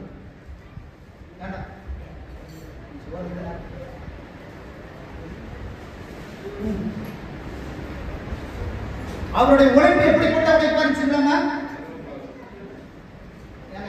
கண்ணெல்லாம் பின்னாடி இருக்கிறவங்களே போயிட்டு ஏன்னா முன்னாடி வந்துக்கிறவங்க வந்து ஆர்வமா உட்காந்து கேட்கறது எனக்கு நல்லா புரியுது. ஆனா பின்னாடி பார்த்தோம்னு சொன்னா அதோட போக்கஸைக்கு தனியா போறதான் தெரியுது எனக்கு. இவர் இரவு பகல் பாராமல் என்ன பண்ணாருங்க? கடினமாக உழைத்தார். அப்ப நல்லா புரிஞ்சுங்க, யாக்கோபுடைய கடினமான உழைப்பே அவனை ஒரு பெரிய பணக்காரனாக ஆயிடுச்சு. இந்த இடத்துல பார்த்து அன்புக்குரிய தேவ ஜனமே, நீங்க வேலைக்கு போறாங்களா இருந்தா அது பெரிய வேலையை சின்ன வேலையா, படிச்ச வேலையை படிக்காத வேலையா, உங்களுக்கு என்ன தெரியுதோ அதைத்தான் நீங்க செய்றீங்க. அதுலதான் கடவுள் ஒரு உயர்வு வச்சிருக்கு. போன வருஷம் தான் வந்தா வீட்டை கட்டிட்டா காரை வாங்கிட்டா பைக்கில் ஓரம் பாரு. 5 வருஷமா நான் வந்து ஓட சைக்கிளே ஓட்டிட்டு திரிகிறார். அவன் எப்படியோ போயிட்டு போறாங்க. நீங்க அவனை ஏங்க பாக்குறீங்க? நீங்க ஆண்டவரை நோக்கி பாருங்க. அவர் உலகவரை நோக்கி பார்த்து பிரகாசம் அடைந்தார். அவருடைய முகங்களை கர்த்தர் ஒரு நாள் வெட்டப்படுத்தினார். அந்த கேட்டகரியில நீங்க வந்து உட்கார்ந்துருக்கீங்க. அதை சொல்றதுக்கு தான் இன்னைக்கு நான் வந்திருக்கிறேன். கர்த்தர் இருப்பதை கொண்டுதான் ஒரு பெரிய ஆசீர்வாதத்தை கர்த்தர் உங்களுக்கு தர போறார். அல்லேலூயா. கார்ல போனாங்க, புல்லட்ல போனாங்க, அதை விட கர்த்தர் உங்களை வேற லெவலுக்கு கொண்டு வாங்க. கர்த்தர் சித்தமானவராக இருக்கிறார். ஆனா பார்த்து எரிச்சல் அடையாதீங்க. கடவுள்கிட்ட கேளுங்க, ஆண்டவரே என் நிலைமை இது, உங்கள் நிலையை மாற்ற ஆண்டவரால் முடியும். அப்ப உழைப்பே உயர்வு. உழைக்காம யாருமே பணக்காரங்க திருட்டுத்தனமா வாங்கி லஞ்சம் வாங்கி பணக்காரங்க விட்டுருக்காங்க. இன்னைக்கு ஒரு பணக்காரர் ஆயிட்டா சொன்னா பேசிக்கா பொதுவாக சும்மா பணக்காரா இருக்கீங்களா? அவங்க உழைச்சவங்க பணக்காரர் ஆயிக்கிறாங்க. அவங்க ஆர்வத்துக்கு கஷ்டப்பட்டு இருக்கிறாங்க. வியர்வை சிந்தி உழைச்சு கஷ்டப்பட்டு தான் பணக்காரர் ஆயிடுறாங்க. சும்மா யாரும் பணக்காரர் ஆயிடுச்சு அவங்கள பணக்காரர் ஆயிட்டாங்க. நீங்களா ஏன்னா எனக்கு பதிலே காணும். இதெல்லாம் போய் ஏன் கேட்டு இருக்கிறீங்க? வந்தீங்களா, சோத்தீங்களா, பஸ் ஊருக்கு போய்கிட்டே இருக்கிறத கூட சும்மா வந்து அந்த கேள்வி இந்த கேள்வியில கேட்டு இருக்கிற எனக்கு அது பிடிக்காது. கடைசியில் அந்த இடத்துக்கு ஒரு அம்மா பேசுறது எனக்கு இங்க வந்து எதிரொலிக்கிறாங்க. நாங்கள் நீங்களும் பணக்காரராக மாறுறதுக்கு இன்னைக்கு நான் வந்துக்கிறேன். கைத்துக்கு வரல சொல்லுவாங்க. நீங்க பணக்காரர் ஆயிட்டா ஆளைய வேற மாதிரி மாறிடுது. இங்க இருக்கிற எல்லா நிலையும் மாறிடுது. ஏங்க சேர் எல்லாத்துக்கும் போட்டுருவீங்க. ஒருவேளை நீங்க ஏசி போடலாம், ஒருவேளை நீங்க எல்லாம் என்னாச்சு இப்ப கார்ல போய் கூட்டிட்டு வர்றோம். நீங்கெல்லாம் கார்லயே வரலாற்று கர்த்தர் கொண்டு வந்தா நான் நம்புறேங்க. உங்க நம்பிக்கை எப்படி இருக்குன்னு சொல்லி எனக்கு தெரியும். அப்பதான் கர்த்தர் உங்களை பணக்காரனாக விரும்புகிறார். சரி, அப்ப நல்லா பேசுங்க. கடின உழைப்பு என்னாச்சுன்னா நம்ம ஒரு உயர்வை தரும். இதற்கு உதாரணம் வேதாகமத்தில் ஆண்டவர் எதை சொல்றாரு? உழைப்புக்கு பின்னாடி ஒரு படம் வருது, அங்கதாங்க என் முக்கிய வரதுக்கு வந்துக்கிறீங்க. ஆண்டவர் வந்து நல்ல ஒரு சுறுசுறுப்புக்கு பைபிளே சொல்றது எதான் சொல்லுது? எறும்பு. அது எறும்பு சின்ன ஒரு உருவம். ஆனா எறும்பை பத்தி பிரசங்க ஆண்டவர் நிறைய பண்ணிக்கிறாங்க. சோம்பேறியே யாரை போய் பாரு. ஒரு மனுஷன் 8 அடியில் உட்கார்ந்து ஒரு மனுஷனை பார்த்து கண்ணுக்கே தெரியாம போற எறும்பு பார்த்து நீங்க பாருங்க எனக்கு எத்தனை கோபம் வருது. ஆனா ஆண்டவர் சொல்லுங்க, நம்ம எல்லாரும் கேட்டு தி கிரேட் பர்சன் சாதாரண ஒரு எறும்பு ஆண்டவர் சொல்றாங்க. அப்போ எறும்பினுடைய உழைப்பு அது பாத்தீங்கன்னா கோடை காலங்கள் கடுமையா உழைக்கும். ஆனா மழைக்காலங்களை பாருங்க, கோடை காலத்துல காற்றுள்ள போதே குத்தி கொடுக்கும் மாதிரி சேர்க்க வேண்டிய நேரம் எல்லாம் சேர்த்து பெரிய ஒரு மழை காலம் வரப்ப வெளியிலேயே போக முடியாத ஒரு நிலைமை வரப்ப என்னங்க அட்டகாசமா வீட்டுக்குள்ள உட்காந்து அதை தன் வாழ்க்கையை நான் வாழ்த்து நேற்று காலையில சொல்லுங்க. ஆனா நம்மளால என்ன செய்யற நேரத்தில் வேலையை செய்ய மாட்டாங்க, எந்திரிக்க வேண்டிய நேரத்தில் எந்திரிக்க மாட்டாங்க, எதையும் பண்ணாம ஐயோ இப்போ ஒன்றும் இல்லையே அப்படி புலம்புறோட கேஸ் தான் நம்மளெல்லாம் கேஸ். அப்ப நல்லா கவனிச்சுங்க, சில பெற்றோர்கள் பார்த்தீங்கன்னா ரொம்ப வேதனைக்குரிய ஒரு சூழ்நிலைக்கு போயிடுவாங்க. எப்படிங்க, அவங்களுக்கு வருமானம் வேண்டி பிள்ளைகளை என்ன பண்ணுவாங்க, கஷ்டப்பட்டு படிக்க வச்சிருக்காங்க, டிகிரி வரைக்கும் முடிக்கிறது படிக்கிட்டேங்க, நல்லா படிக்க வச்சு. ஆனா பையன் என்ன பண்றான், என்னாலும் செல்ல முடிக்கிட்டே படுத்துட்டான்னு பேசுறாரு. சோத்தை போட்டு அவனுக்கு ஏன்டா வளர்க்கறன்னு இருக்குது. எனக்கு வெளியே போக மாட்டேங்கிறான், வீட்டு விட்டு போக மாட்டேங்கிறான், வீட்டுக்காரையே படுத்து என்னாலும் செல்லலையே மாட்டேங்கிறான் ஐயா. ஆனா ஒரு வேலை இருக்குது போன்னு சொன்னா கேட்க மாட்டேங்கிறானுங்க. இது வேற டெய்லி வந்து எனக்கு 100 ரூபாய் பணம் கொடுத்து நச்சரிக்கிறான் பாஸ்டர். இன்னைக்கு அநேக பெற்றோருடைய வேதனை கண்ணீர் இருக்குங்களா, கஷ்டப்பட்டு படிக்க வச்சுட்டேன், ஆனா பையன் என்ன பண்ண மாட்டேங்கிறேன், வீட்லயே படுத்து கிடக்கிறாங்க. கொஞ்சம் நீங்களாது ஏயா உழைக்காரா, அவன் பிரச்சனையா 1008 பிரச்சனை இருக்குது, இதுல உன் பையனுக்கு வேற வந்துட்டு ஏப்பா நீ என்ன சரி கிளம்பு உழைக்கான்னு சொல்லிடுவாங்க, அவ்வளவுதான். அதனால கவனிச்சுங்க, உழைக்க வேண்டிய காலங்களில் செய்ய வேண்டிய நேரங்களில் சரியான முறையில் செய்யும். ஐயா எப்படிங்கய்யா ஈபி இருக்கிற ஐயா பாருங்க, நீங்க உங்க வயசுல கஷ்டப்பட்டு சம்பாதிக்கிறீங்க, நல்லா இருக்கீங்களா இல்லையா? அப்பதான் வந்து நான் கஷ்டப்பட்டு சம்பாதிக்கிறீங்க, நல்லா இருக்கீங்களா? நீங்க ஒரு 60 வயசு பார்த்தீங்கன்னா நம்ம உடம்புல தெம்பு இருக்காது, உடம்புல வலு இருக்காது. அப்ப உட்கார்ந்து சாப்பிடணும். நீங்க 30-40 வயசுல என்ன பண்ணிருக்கணும், கஷ்டப்பட்டு இருந்தா தான் 60 வயசுல சும்மா இருக்கீங்க. நமக்கு வேலைங்கிறது ஆகவே ஆகாதுன்னா கடைசி வரைக்கும் கஷ்டப்பட்டு தான் இருக்கு. அப்போ உழைக்க வேண்டிய ஒரு காலகட்டத்தில் நீங்க சரியான முறையில் உழைக்கணும். யாக்கோபு ஆசீர்வதிக்கப்பட்டதுக்கான ஃபர்ஸ்ட் பாயிண்ட் என்னங்க, என்ன சொல்லுங்க, கடைசி வரைக்கும் பாயிண்ட் கேட்டுட்டே இருப்பார். பாயிண்ட் யாரும் ஞாபகத்தில் வச்சுருங்க, அவருடைய கடின உழைப்பு அவனை ஒரு பணக்காரராக மாற்றுச்சு. அப்போ நல்லா கவனிச்சுங்க, நம்ம உடம்புல பாட்டின்னு சொன்னா, அதாவது ஆரோக்கியம் இருக்கிறப்பவே சம்பாதிக்க வேண்டிய காலத்துல சீக்கிரமா சம்பாதிச்சு 40 வயசுக்குள்ள பாத்தீங்கன்னா சம்பாதிச்சுட்டா அதுக்கு மேலப்பட்ட காலங்களில் நம்ம நிம்மதியான ஒரு வாழ்க்கை வாழ முடியும். அப்போ ஐஸ்வர்யத்தை சம்பாதிப்பதற்கான பலனை கர்த்தர் கொடுக்கிறார். நீங்களா யாருடைய பிள்ளை? என்னங்க, உங்க அப்பா எப்படிப்பட்டவர்? ஏசு பணக்காரா யாரையா? அப்புறம் எதுக்கு என்னை பார்த்து வேலைக்கு போய் சொல்ற? அப்ப சொல்லி கிடக்கல நாம போகணும்.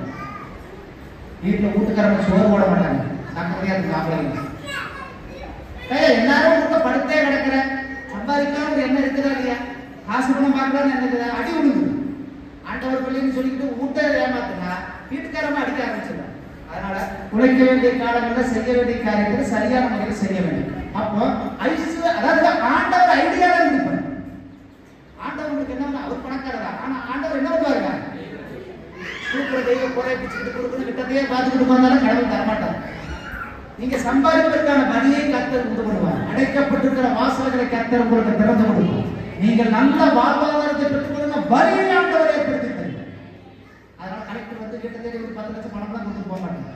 நீங்க கஷ்டப்பட்டா தான் உங்க வாழ்க்கை நீங்க நல்லா இருக்கும். அப்ப நல்லா கவனிச்சுங்க, வழியைத்தான் காட்டுவார். அப்போ உழைக்காமலே தேவன் நமக்கு தருவார். நான் பணக்காரராயின்னு சொல்றது முட்டாள்தனம். இயேசுவின் பிள்ளைன்னு சொல்லிக்கிட்டு கடவுள் தருவார்னு இருந்தா நம்ம முட்டாள். நம்மளுக்கு ஆண்டவர் சம்பாதிக்க வளர கொடுத்தார். ஓடி ஓடி சம்பாதிக்க, நேர்மையான வழியில் சம்பாதிக்க, நிச்சயமா உன் கைகளின் பிரயாசத்தை நீ சாப்பிடுவாய், உனக்கு பாக்கியமும் நன்மையும் உண்டாயிரும். அல்லேலூயா.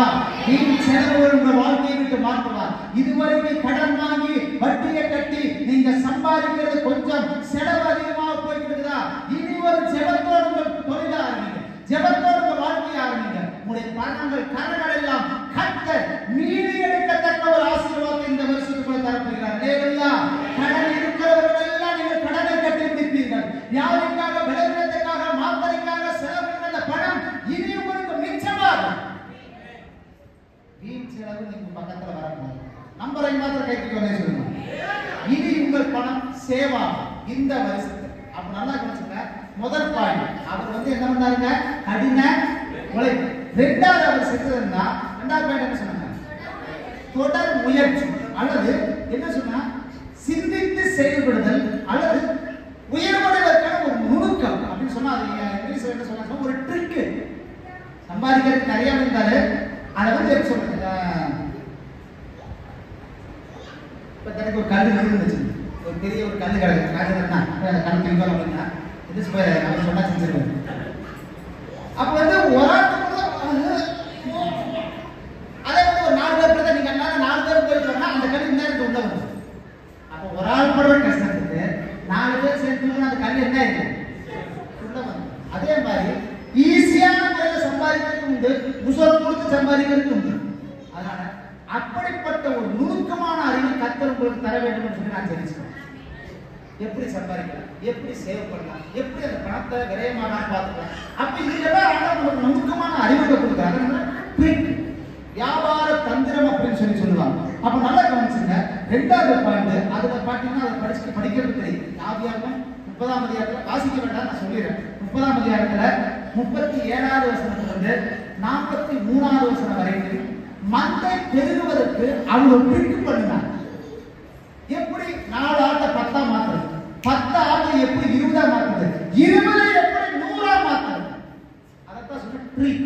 அவருடைய தொடர் முயற்சி நுணுக்கம். அதை வீட்டுக்கு போட முடியாத வாசிப்பாங்க. அந்த இடத்துல பார்க்கறது என்னச்சுன்னா ஆடுகள் விருத்தி அடைவதற்கான ஒரு நுணுக்கத்தை கண்டுபிடிச்சாரு. அது பேசின டைம் ஆயிடுச்சு. அதை வீட்டுல இருக்கிற பாசுங்க. ஆதியாகமம் 30ஆம் அதிகாரம் 37லிருந்து 43 வரைக்கும் மந்தை பெருகுவதற்கான ஒரு ட்ரிக் அங்க பண்றாரு. என்னாச்சு, அந்த பட்டையை பிடிக்கிறாரு, போடுறாரு, வெள்ளையை சிறாரு, கலந்து போடுறாரு. வீட்டுல போய் வாசிங்க. அந்த பார்த்தது ஆடுகள் 2 குட்டி போடுறது 4 குட்டியா போச்சு. 4 8 ஆச்சு, 8 16ஆம் ஆச்சு. அப்போ நுணுக்கம் அந்த ஒரு ட்ரிக்கை கண்டுபிடிச்சாரு. அதனால என்னாச்சுன்னா மந்தை பெருக ஆரம்பிச்சு. அப்ப அவருடைய உயர்வுக்கான 2வது பாயிண்ட் என்னங்க? 2வது பாயிண்ட் என்னங்க? தொடர் முயற்சியும் நுணுக்கமும்.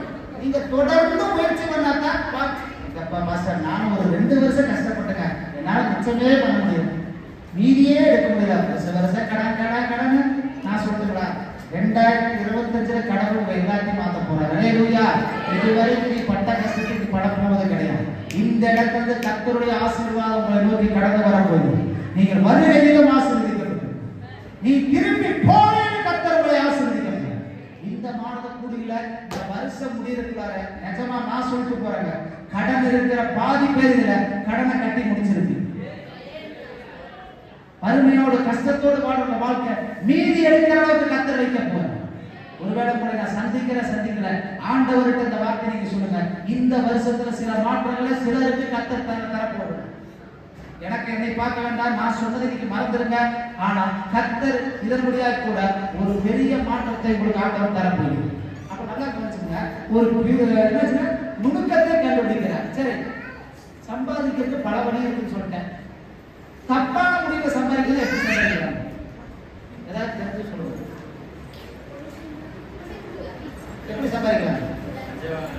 லஞ்சம் வாங்கலாம். அப்புறம் இன்னைக்கு நிறைய பேர் ஈஸியா பணக்காரே டக்குனு பணக்காரன் என்ன பண்ண போகுது? பாதி பேர்த்தோட குடும்பமே அழைச்சு வச்சு டாக்டர் சிகிச்சை வாங்கி என்னாச்சு, குட்டதை பிடிச்சிருவேன் 100க்கு வந்து 500க்கு வந்து 1000க்கு வந்து கடன் வாங்கி கடைசி நினைச்சு தற்கொலை பண்ணிக்கிற அளவுக்கு போயிடுச்சு. அப்போ உட்கார்ந்துகிட்டே நீ பணக்காரனாங்கன்னா அதாருன்னா நிறைய பேரோட குடும்பம் நிற்கிறது இருந்துக்கும் நடுத்தருவில் இருக்க ஆரம்பிச்சு. சம்பாதிக்கிறதுக்கு பல வழிகள் இருக்கு. அப்ப லாட்டரி டிக்கெட் வாங்கினா என்னாச்சுன்னா சம்பாதிச்சலாம் சொல்லி இன்னைக்கு நிறைய பேர் பண்ணி குடும்பங்களை இழந்தவர்கள் தான் அதிகம். அப்ப நல்லா கவனிச்சுக்கோங்க. இதை விட இது தடுக்க மாட்டேன். பெரிய பெரிய பணக்காரர்களாம் பார்த்தீங்கன்னா ரேஸ்ல நிறைய பணத்தை செலவு. அப்போ கேசினோ அப்படின்னு சொல்லிடுது. அப்படிப்பட்ட அதெல்லாம் வந்து ரொம்ப ரிச்சான ஆட்களுக்கு ஏனையா அப்படிப்பட்டதுல போய் என்னங்க சம்பாதிச்சலாம். அப்ப நல்லா கவனிச்சுங்க. சாதாரண இப்படி வந்து சம்பாதிக்க காட்டிலும் முதல் பாயிண்ட் என்னங்க, பணக்காரனாகனா. 2வது தொடர்ந்து புத்திசாலித்தனம். இந்த 2 இருந்தாலே போது கடவுள் உங்களை வந்து உயர்த்திடுவார். அல்லேலூயா. ஆனா வந்து பாத்தீங்கன்னா இன்னைக்கு நிறைய பேர் கஷ்டப்பட்டு சம்பாதிக்கிறாங்க. சாயங்காலம் பாத்தீங்கன்னா 500 ரூபாய் சம்பாதிச்சா 500 ரூபாய் கொடுத்து போகணும்னு நினைக்கிறீங்களா? வேற ஆளுநர் சொல்றேன். 500 ரூபாய் சம்பாதிக்கிறாரு, மரம் வெட்டுறாரு, கல் உடைக்கிறாரு, பாறையை வேலை செய்யறாரு, 500 ரூபாய் சம்பாதிச்சாரு. இதுக்கு போற வெட்டி போவாரு. அப்படியே 3 காலில் நடந்து போவார். அப்படியே ஒரு சைடு வாக்கில் போவார். வீட்டுக்காரங்க தெரியும் இந்த ஆளு டெய்லி இப்படிதான் வருவாங்க. எனக்கு தெரியும். சம்பாதிச்சது 500 ஆகுது, வீட்டுக்கு போறது 250 மிச்சத்தை 250 என்ன பண்ணிடுவாரு? ஏழை எளியவர்களுக்கும் இல்லாதவர்களுக்கும் தான தர்மம் பண்ணிக்கொண்டு 3 காலையில் வீட்டுக்கு போய் சேருங்க. வழக்கு மாதிரியே அடிவாங்க. நல்லா கவனிச்சுங்க. நம்முடைய கடின உழைப்பும் தொடர் முயற்சியும் நுண்ணறிவு ட்ரிக்கு சம்பாதிக்கிறது நிறைய இருக்குங்க. நீங்க அந்த முயற்சி பண்ணி பாருங்க. இப்ப நான் சொன்னேன் 10 ரூபாய் செலவு பண்ண நம்ம ஐடியா சொல்றேன். ஆனா ஃபாலோ பண்ணிக்கணுமா? 10 ரூபாய் செலவு இருக்குது. நான் சொன்னேன் 8 ரூபாய் பண்ணிட்டு 2 ரூபாய் வச்சு பாரு. நான் சொன்னேன் பெருசா வேண்டாம். நீங்க சம்பாதிக்க நிறைய பேர் அதையும் கஷ்டப்படுங்க. ஒரு முடி கொண்டு வாங்கி வைப்பாங்க. ஸ்டார்டிங் பார்த்தீங்கன்னா பயங்கர குஷியா இருக்கு. முதல்ல 10 ரூபாய் போடுவாங்க, அப்புறம் 20 தான் இருக்கு, 50 தான் இருக்கு. குண்டா நம்பி இருக்குமா ஓட்டா தானே குண்டா நம்பு. ஒரு மாசம் வணிகே தெரியுது உண்டியில சட்டியை உடைச்சிடு. அங்க பார்த்தா கடைசி எண்ணி பார்த்தா அது 250 ரூபாய் இருக்கு. நான் கணக்கு ஒரு 5000 ரூபாய் சேர்ந்துருக்குமா அப்படின்னா நான் சொன்னேன் முடிஞ்ச வரைக்கும் மிச்சம் பண்ணுங்க. முடிஞ்ச வரைக்கும் உங்களுக்கு ஒரு வருமானம், உங்களுக்கு ஒரு கஷ்டம் தான். அதை சின்னதா ஆரம்பிங்க. சிறுதுணிதான் பெருகும். எப்படிங்க? சிறுதுணிதான் பெருகலாம 10 ஆரம்பிங்க. ஆனா போக 50 மாறலாம், 100 மாறலாம், 500, 1000, 2000 கூட மாறலாம். ஆனா நீங்க அப்படி சொல்லவே சொல்லாது. உட்கார்ந்து பெண்களுக்கான ஆசை, உட்கார்ந்து ஆண்களுக்கான ஆசை. கொஞ்சம் இருக்கிற -1 0.1 நீங்க சேமிப்பாதீங்க. நிச்சயம் அது உங்களுக்கு ஒரு கஷ்டத்தை உதவி செய்யக்கூடிய ஒரு காரணம். அல்லேலூயா. முகமது கஜினி தெரியுமா? தெரியுமையா? பக்கத்தூர்ல பார்த்துருக்கிறேன் நான். முகமது கஜினி பார்த்துருக்கீங்களா? யாராவது இந்தியாவில் படையெடுத்த ஒரு பெரிய அரசர். இந்தியாவில் 16 முறை படையெடுக்க வந்தார். 16 முறை தோற்றுதான் போனார். ஆனா 17வது முறையா அவருடைய தொடர் முயற்சி நுணுக்கம் இந்தியாவை வெற்றி பெற்றார். நீங்க அனைத்து புத்தகம் படிக்கிற பசங்க கூட தெரியும். முகமது கஜினி அவர்தான் சொல்லிட்டு முன்னாடி கஜினி முகமது சொல்லிட்டு அப்படின்னா அவருடைய விடாமுயற்சி தொடர் ஒரு போராட்டம் ஒரு பெரிய வெற்றியை கொண்டு வரும். இன்னைக்கு சொல்லுங்க முடியாதுன்னு சொல்ற வாக்கியம் முதல்ல நிப்பாட்டு.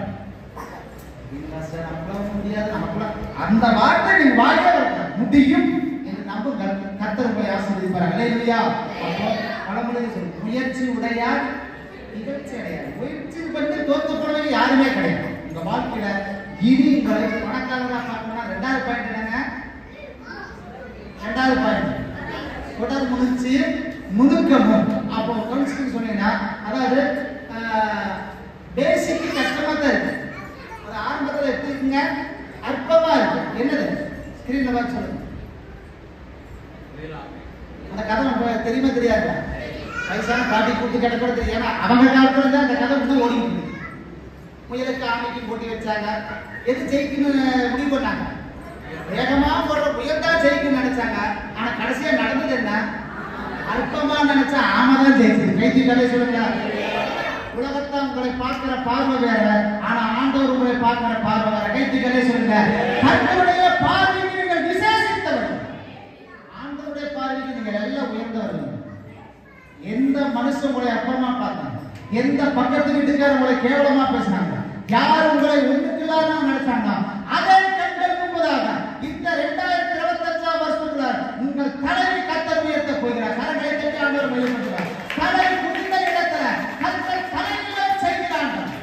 தோற்று போன ஜெயத்தை கர்த்தர் தரப்போகிறார். மனுஷன் முன்னாடி நீங்க தோற்றுக்கலாம், கர்த்தர் முன்னாடி நீங்க ஜெயிச்சு வரது கர்த்தர் ஒரு உதவி செய்ய போகிறார். இந்தங்கடா ஆமா பொடுக்கு என்னைக்கு போய் சேரப்போய் அற்பமா நினைச்ச ஆமாதான் கட்ட பரிசு கட்டிட்டு போச்சு. இன்னைக்கு உட்கார்ந்து நீங்க யாரு சாதாரணப்பட்டவங்கன்னு நினைச்சிடாதீங்க. நான் பார்க்கறது வேற மாதிரி பார்க்கறேன். நான் தான் பார்க்கறேன் ஒரு பெரிய விஐபி மாதிரி உட்கார்ந்து ஒரு குஷன் சேர் மாதிரி நினைக்கிறேன். ஆனா சாதா சேர் தான் உட்காந்துக்கிறீங்க. ஆனா எனக்கு ஒரு குஷன் சேர் மாதிரி தெரியுது, ஏசி போட்ட மாதிரி தெரியுது.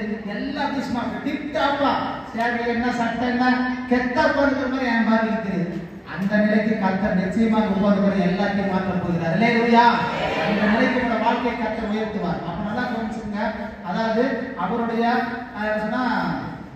யாக்கோபு மந்தை பெருகுக்கு பழத்துக்கு பண்ணார். பட்டை உரிக்க வேண்டிய நேரத்தில் பட்டை உரிக்கணும், கலர் சேர்த்த வேண்டிய நேரத்தில் கலரை சேர்த்தினார். எந்த இடத்துல ஆடு குட்டி போடுதோ அந்த இடத்துல கொண்டு வைக்கிறப்போ அது டிஃபரெண்டா குட்டி போடுது. அப்போ நுணுக்கம் தொடர் முயற்சி கட்டாயம் நம்ம போயிடும். அதனால 2வது பாயிண்ட், நீங்க பணக்காரர்னா உங்களுடைய விடாமுயற்சி மட்டும்தான் உங்களுக்கு பணக்காரங்க. கஷ்டப்பட்டு ஒரு வருஷம் வேலை செஞ்சாங்க, ஏன் நான் அந்த பணக்காரன் ஆகும்? இந்த கேள்வி கேட்க முடியுங்களா? ஐயா சொல்லுங்க, கேட்கலாமா? தொடர்ந்து கஷ்டப்பட்டா தான் நீங்க பணக்காரங்க.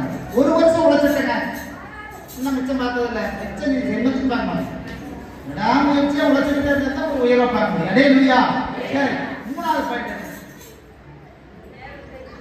நேரத்தை இங்கிலீஷ்ல சொன்னா என்ன சொல்லலாம்? ஐயா நீங்க எல்லாம் படிச்சு சொல்லுங்க. நேரத்தை வீணடிக்க கூடாது, இங்கிலீஷ்ல என்ன சொல்லலாம்? அத அப்படியே சொல்லுங்க, சும்மா பிராக்டிகலா சொல்லுங்க. எப்ப டைம் வேஸ்ட் பண்ணாங்க அப்படின்னா அது நம்ம எல்லாருக்கும் அந்த வார்த்தை தெரியும். ஓபி அடிக்குது. நான் ஜெனரலா தான் கேட்டேன், ஒண்ணு ஆழமாலாம் கேட்டேன். அதை என்ன பண்ணக்கூடாது? நம்ம நிறைய பேர் அப்படித்தான் ஓபி அடிச்சுக்கிட்டே சுத்துறேன். சரி, நிறைய பேர் இன்னைக்கு நம்ம வாழ்க்கையில ஏன் உயர்வை கண்டடைய முடியும்னா டைமை வேஸ்ட் பண்ணிக்கணும். நேரத்தை என்ன பண்ணிட்டு இருக்கிறார்? நேரத்தை முழுக்க வேலை செஞ்சுட்டு எல்லாம் டயர்டு, அதனால வந்து லீவு. அப்பா இவர் பெரிய மழையை போய் தோண்டிட்டு வந்தாரு, ஒரு நாள் லீவ் எடுத்துட்டாங்க. வாழ்க்கை முழுக்க கஷ்டப்பட்டத ஒரு உயர்வு. நேரத்தை வீணடிக்க கூடாது. இன்னைக்கு நம்ம பிராக்டிகலா சொன்னா ஓட்டி அடிக்க கூடாது, ஏமாத்த கூடாது. ஏமாத்தா நாம தான் ஏமாத்தணும். உங்க ஓனரை ஏமாத்தலாம். ஐயா போன் பண்ணுவாங்க, எங்கப்பா மணி 10 வேலைக்கு வரணும். ஐயா நல்லா படுத்து கிடப்பேன், காய்ச்சல் வரா அனலா கொதிக்குதுங்க. லீவ் போடுறதுக்கு ஒரு போய் நஷ்டம் யாருக்கு? ஓனர். கம்பெனி நிறுத்திடுவாங்க. ஏன்னா சொல்லுங்க, அம்மா பின்னாடி கேட்டுக்கிறாமல கம்பெனி நிறுத்திடுவாங்க, நீங்க வேலைக்கு போறீங்க. அவரு வேலை நடந்துகிட்டே தான் இருக்கு, அவரு சம்பாதிச்சுட்டே தான் இருப்பாரு. வெட்டியா இருக்கிறவங்க வெட்டியாவே இருந்துட்டு. மூணாவது பாயிண்ட், நேரத்தை வீணடிக்க கூடாது. அதாவது நான் சொன்னா இன்னைக்கு அதாவது எந்த ஒரு இதுலையும் வந்து நான் சொன்ன மனசுக்காக உங்களுக்காக பாருங்க. இது என்னது இந்த கையில இதை வந்து எப்படி வேணாலும் தூக்கலாம், அப்படி தூக்கலாம், இப்படி தூக்கலாம், இப்படி கூட தூக்கலாம். இதுல உங்களுக்கு என்ன புரியுதுங்க? எப்படி வேணாலும் தூக்கலாம். இதை வந்து தூக்கவே முடியாம மனசு தூக்கிட்டு ஈஸியா போய் பண்ணாலும் புரியுது. அப்போ நம்முடைய வாழ்க்கையில நேரத்தை வீணடிக்கணும் ஒரு தாட்டு உங்க வாழ்க்கையில் என்னைக்குமே வரக்கூடாது. ஆண்டவர் பாத்தீங்கன்னா 24 மணி நேரத்தை நம்ம கொடுத்துருக்கிறார். அப்போ இந்த 24 மணி நேரத்துல பாத்தீங்கன்னா கர்த்தருக்காக நாம் செலவிடுகிற நேரம் எவ்வளவு, நமக்காக நாம் செலவிடுகிற நேரம் எவ்வளவு, கட்டாயம் ஆண்டவர் நம்ம இடத்துல கணக்கு கேட்பார். அப்போ அந்த இடத்துல பாதிச்சுன்னா அது யாதியாகும் 31:40 வசந்த வாசிங்க. ஆதியாகம் 31:40.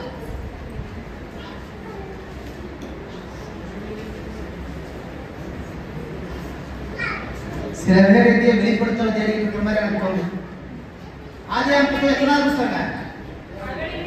ஆதியாகம புத்தகம் எத்தனாவது புத்தகம்? பைபிள். அதுக்கு 1 மணி நேரம் தேடணும்.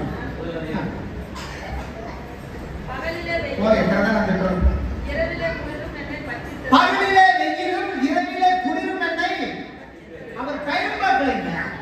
வாழ்க்கையில நான் ஒரு லட்சியத்தை அடையணும். 14 வருஷம் மாமனை காப்பாத்தினேன், 6 வருஷத்துல நான் பணக்காரனா அவர் இரவு பகல் பார்க்கணும். பனி பெய்ஞ்சாலும் சரி, வெயில் அடிச்சாலும் சரி, அவருக்கு ஒரே தாட், ஒரே சிந்தனை, ஒரே லட்சியம், நான் பணக்காரனாக வேண்டும். பணக்காரனாக சில தியாகங்கள் பண்ணிட்டாங்க. மூணாவது பாயிண்ட் என்னங்க? ஐயா சொல்லுங்க, மூணாவது பாயிண்ட் சத்தமா சொல்லுங்க, பின்னாடி இருக்கிறீங்களா? டைம் வேஸ்ட் பண்ணா காலம் இருக்காது. கடகடன்னு டைமை வேஸ்ட் பண்ணாம நீங்க உழைச்சு பாருங்க, உங்க வாழ்க்கையில் ஒரு பெரிய உயர்வு வரணும். பாத்தீங்க இல்லையா? சரீரம் பலவீனமா நம்ம பலவீனம், அதே டயர்டு எல்லாருக்குமே வருது. டயர்டு இல்லாத மனுஷன் யாரு? எல்லாருக்கும் பலவீனம் வரும், கஷ்டம் வரும். ஆனால் உங்களை நினைத்து, உங்கள் குடும்பத்தை நினைத்து, உங்க வருமானத்தை நினைத்து, உங்க பிள்ளைகளை நினைத்து இரவு பாலம் கொஞ்சம் டைம் வேஸ்ட் பண்ணா நீங்க உழைச்சு பாருங்க, சீக்கிரத்துல சொல்லுங்க உங்க குடும்பம் நல்ல ஒரு நிலைக்கு கத்தர் கொண்டு வருவீங்க. இல்லையா? அதாவது நம்ம ஆண்டவர்கள் ஏமாத்திட்டு நம்ம சுமக்காத கடவுளை எதையும் தர மாட்டோம். நம்ம உழைக்கிற உழைப்பு தான் ஆசீர்வாதத்தை தரும். அப்ப நல்லா தெரிஞ்சுங்க, கடந்து போன நாட்கள் நமக்கு ஒரு நாள் திரும்ப கிடைக்கல. கடந்து போன நாள் திரும்ப கிடைக்குங்களா? நேற்று என்ன பண்ணீங்க? எத்தனை பேர் வீட்டுல ரெஸ்ட் எடுத்தீங்க? கை தூக்குவா. வெள்ளிக்கிழமை ரெஸ்ட் எடுத்தீங்களா? கை தூக்குங்க. இல்லையா? ஒவ்வொருக்கும் ஒரு 10 டிகிரி போகிறதுக்கு பார்த்துக்க முடியும். மொத்தம் நிறைய கேள்வி கேட்டால் நிறைய விஷயங்கள் வெளிவர மாட்டேங்குது. ஆனால் நேற்று போன நாள் நமக்கு கிடைக்காதுங்க. நான் சொன்னா காலத்தை பிரயோஜனப்படுத்திக்கணும். நாட்களை நம்ம வந்து சரியான முறையை பயன்படுத்திக்கணும். நான் பேசிக்கிட்டு இருக்கிறது இன்னைக்கு பிரசங்கம்னு நினைச்சிட்டாலும் சரி, இல்லை உங்க உயர்வுக்கான ஒரு ஐடியா நினைச்சிட்டா சரி. நான் பிரசங்கமாக நான் பண்ண மாட்டேன். ஒரு ஐடியா வச்சுருப்பேன். நான் சொல்லிட்டு நான் பாட்டு கிளம்பி போயிடுவேன். நீ நான் வந்து எப்போ சந்திக்கிறதா அன்னைக்கு உட்கார்ந்து இருக்கிற எல்லாரும் எனக்கு நல்லா இருக்கும்னு நான் உங்களுக்காக போய் தெரிஞ்சுக்கிட்டே இருப்பேன். இல்லையா? சீக்கிரத்தை உங்க தலைவர் உயர்த்துவார். அப்போ நல்லா கவனிச்சுங்க. அதாவது நம்முடைய சம்பாத்தியம், நம்முடைய உழைப்பு, கடின உழைப்பு. 2வது பாயிண்ட் என்ன சொன்னாங்க? தொடர் முயற்சி. 3வது பாயிண்ட் நேரத்தை வீணடிக்க கூடாது. அப்போ நல்லா கவனிச்சுட்டு இருந்தீங்கன்னா அப்போ கம்பல்சரி உங்க உழைப்பை சரியான முறையில் செய்யுங்க. வேலைக்கு கரெக்டாக போகணும். ஒரு நாள் வேலைக்கு போயிட்டு 2 நாள் லீவ் போட்டா அதுல ஆசீர்வாதம் வரவே வராது. அதனால என்ன சரிங்க பாஸ்டர் எல்லாத்தையும் என்ன சொல்லிட்டாரு? என்ன சொல்லிட்டு இருக்காங்க? பணக்காரராக என்ன பண்ணாதுங்க? இந்த சைடு சொல்லுங்க. கடின உழைப்புனா அப்படி படுத்துங்கிறதா? அதனால இவன் ஞாயிற்றுக்கிழமை சர்ச்சுக்கு முடிஞ்சாதான் வரும் பாஸ்டர். என்னை திருப்பி கேட்டுட்டு இருக்கக்கூடாது. பாஸ்டர் வேலைக்கு போக சொன்னாரு, எங்காச்சும் ஞாயிற்றுக்கிழமை வேலைக்கு இது போயிட்டீங்க. அதே மனசு வச்சு 6 நாள் நீங்க சம்பாதிங்க. 6 நாள் உங்க குடும்பத்துக்காக வரும். 7வது நாள் அது தேவனுக்குரிய நாள். கணக்குடைய விட்டு சொல்லுமா? அந்த 7வது நாள் கர்த்தர் உங்களை ஆசீர்வதிச்சாத்தா அடுத்த 6 நாள் வேலை செய்யணும். தொட்டுட்டான்னு வச்சுங்க, அப்புறம் அவ்வளவுதான் பெட்டுத. அதனால நீங்க ஓடுங்க, உழைங்க, சம்பாதிங்க. 6 நாள் செய்யுங்க. 7வது நாள் எல்லாரும் எழுதிருப்பாங்க. கர்த்தருடைய ஆலயத்துக்கு இருக்காங்க. 7வது நாள் வேலைக்கு போயிட்டு பாஸ்டர் வந்து பணக்காரனா சொல்லிட்டாருன்னா ராஜகரையா 7வது நாள் நான் வேலைக்கு போயிட்டா ஆண்டவர் கணக்கு கேட்க ஆரம்பிச்சு. 7வது நாள் நீங்க ஆண்டவருடைய ஆலயத்துக்கு வாங்க, சந்தோஷமா வச்சுருவாங்க. உங்க 6 நாள் சம்பாதித்து கர்த்தர் 2 மடங்காக பெருக செய்வார். போன யாக்கோபு கர்த்தர் 2 பெரிய பரிவாரங்களுக்கு அதிகாரியா மாற்றினார். சர்வ வல்லமையுள்ள தேவன் உங்கள் கைகளின் பிரயாசங்களை கர்த்தர் ஆசீர்வதிப்பார். வனாந்தரத்துல கூட்டிட்டு வரார்.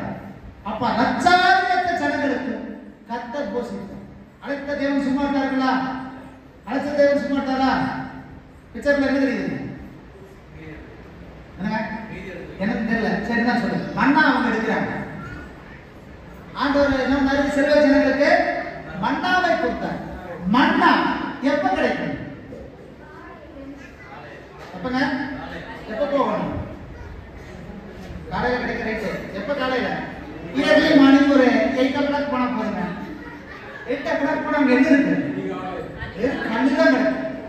அதிகாலையில் இருட்டோட இருந்து சூரியன் உதயமாகிறதுக்கு முன்னாடி நீ மண்ணா எடுத்துக்கோ.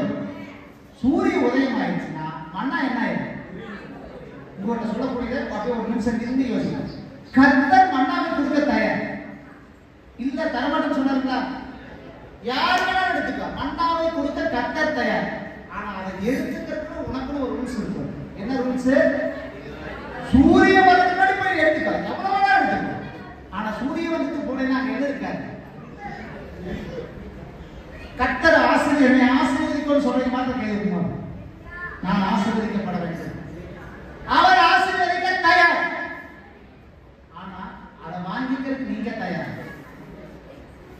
இயர்லி மார்னிங் 8 o'clock போய் மண்ணாவை தேடுனா அங்க என்ன இருக்கு? ஒருத்தர் இருக்காரு. அப்ப மண்ணா கிடைக்கணும். எப்படி போகணும்? சூரியன் உதயமாவதற்கு முன்பு போனாதான் மண்ணா கிடைக்கும். கர்த்தர் உங்களை ஆசீர்வதிக்க தயார். அதிகாலையில் இருட்டோட இருந்து அதிகாலையில் என்னை தேடுகிறவர்கள் என்னை கண்டறிவார். இன்னைக்கு குறிச்சு வச்சு 4வது மாசம் இதிலிருந்து நீங்க அதிகாலையில் எந்திரிச்சு ஆண்டவரை தேட ஆரம்பிங்க, ஜெபிக்க ஆரம்பிங்க. நிச்சயமா சொல்றேன், உங்களுக்கு விரோதமா செயல்பட்டு கொண்டிருக்கிற எல்லா தடைகளையும் கர்த்தர் மாற்றும். எதிராக இருக்கிற எதிரோ கோட்டையை இடித்து விடும். எதிராளிகள் உங்களை கண்டு ஓடி போவார். சத்துருக்கள் உங்களை கண்டு பின்னிட்டு திரும்புவார். எப்பன்னா உங்களுடைய அதிகாலை சென்று முடிஞ்ச வரைக்கும் எந்திரிங்க. இருட்டோட எந்திரிச்சு ஆண்டவர்கிட்ட சொல்லுங்க. உங்க குடும்பம் ஆசீர்வதிக்கப்பட வேண்டும், பிள்ளைகள் ஆசீர்வதிக்கப்பட வேண்டும், குடும்ப தேவைகள் சந்திக்கப்பட வேண்டும், பண தேவைகள் சந்திக்கப்பட வேண்டும், வியாதி விளைவிடங்கள் மாற வேண்டும், கடன் கண்டுபிடிக்கப்பட வேண்டும். இதெல்லாம் எப்ப நடக்குங்க? என்னங்க? அதிகாலையில ஜெபிக்கிறேன்னு சொல்றேன் கேள்வி பாப்பா. செபிக்கிறவங்களா இருந்தா சரி, செபிக்காதவங்க செபின்னு சொல்றேன். சரிங்களா? நிஜமாக சொல்லுங்க, அதிகாலை ஜபத்துல இந்த வருஷத்துல நீங்க ஆசீர்வதிக்கப்பட்டீங்கன்னு சொன்னா அடுத்து என்னை வந்து நீங்க தைரியமா கேட்கணும். உங்களுக்கு பதில் சொல்ல நான் தயாரா. அதிகாலை இருட்டோட இருந்த நீங்கள் மாத்திரம் அந்த குடும்பமே ரசிக்கப்படணும், குடும்பத்தோட இருக்கும். குழந்தை குட்டிகளா எழுப்ப கூடாதீங்க. ஏன்னா நானும் என் கொண்டாடி மட்டும் ஜெபம் பண்ண பாஸ்டர் பிள்ளைகளை எழுதிக்காது. ஜெபத்துக்கு எக்ஸ்கியூஸ் கொடுக்காங்க, எழுப்பு அவங்களை எதிர்த்து உட்காருவாங்க. சரி, அடுத்த இந்த பாயிண்ட் என்ன சொல்லி இருக்குன்னா, இரவு பகல் பாராமல் அவங்க உழைத்தாங்க. அப்போ இன்னைக்கு பாத்தீங்கன்னா உலகத்துல பொழுதுபோக்குவதற்கான நேரங்கள் நிறைய டைம் பாஸ் பண்றதுக்கு அதான் சொன்னா டைம் பாஸ் நீங்க சொன்னீங்க, நான் நேரத்தை வீணடிப்பது இங்கிலீஷ்ல சொன்னீங்க. டைம் பாஸ் நிறைய இருக்குதுங்க, எப்படி வேணாலும் டைம் பாஸ் பண்ணுங்க.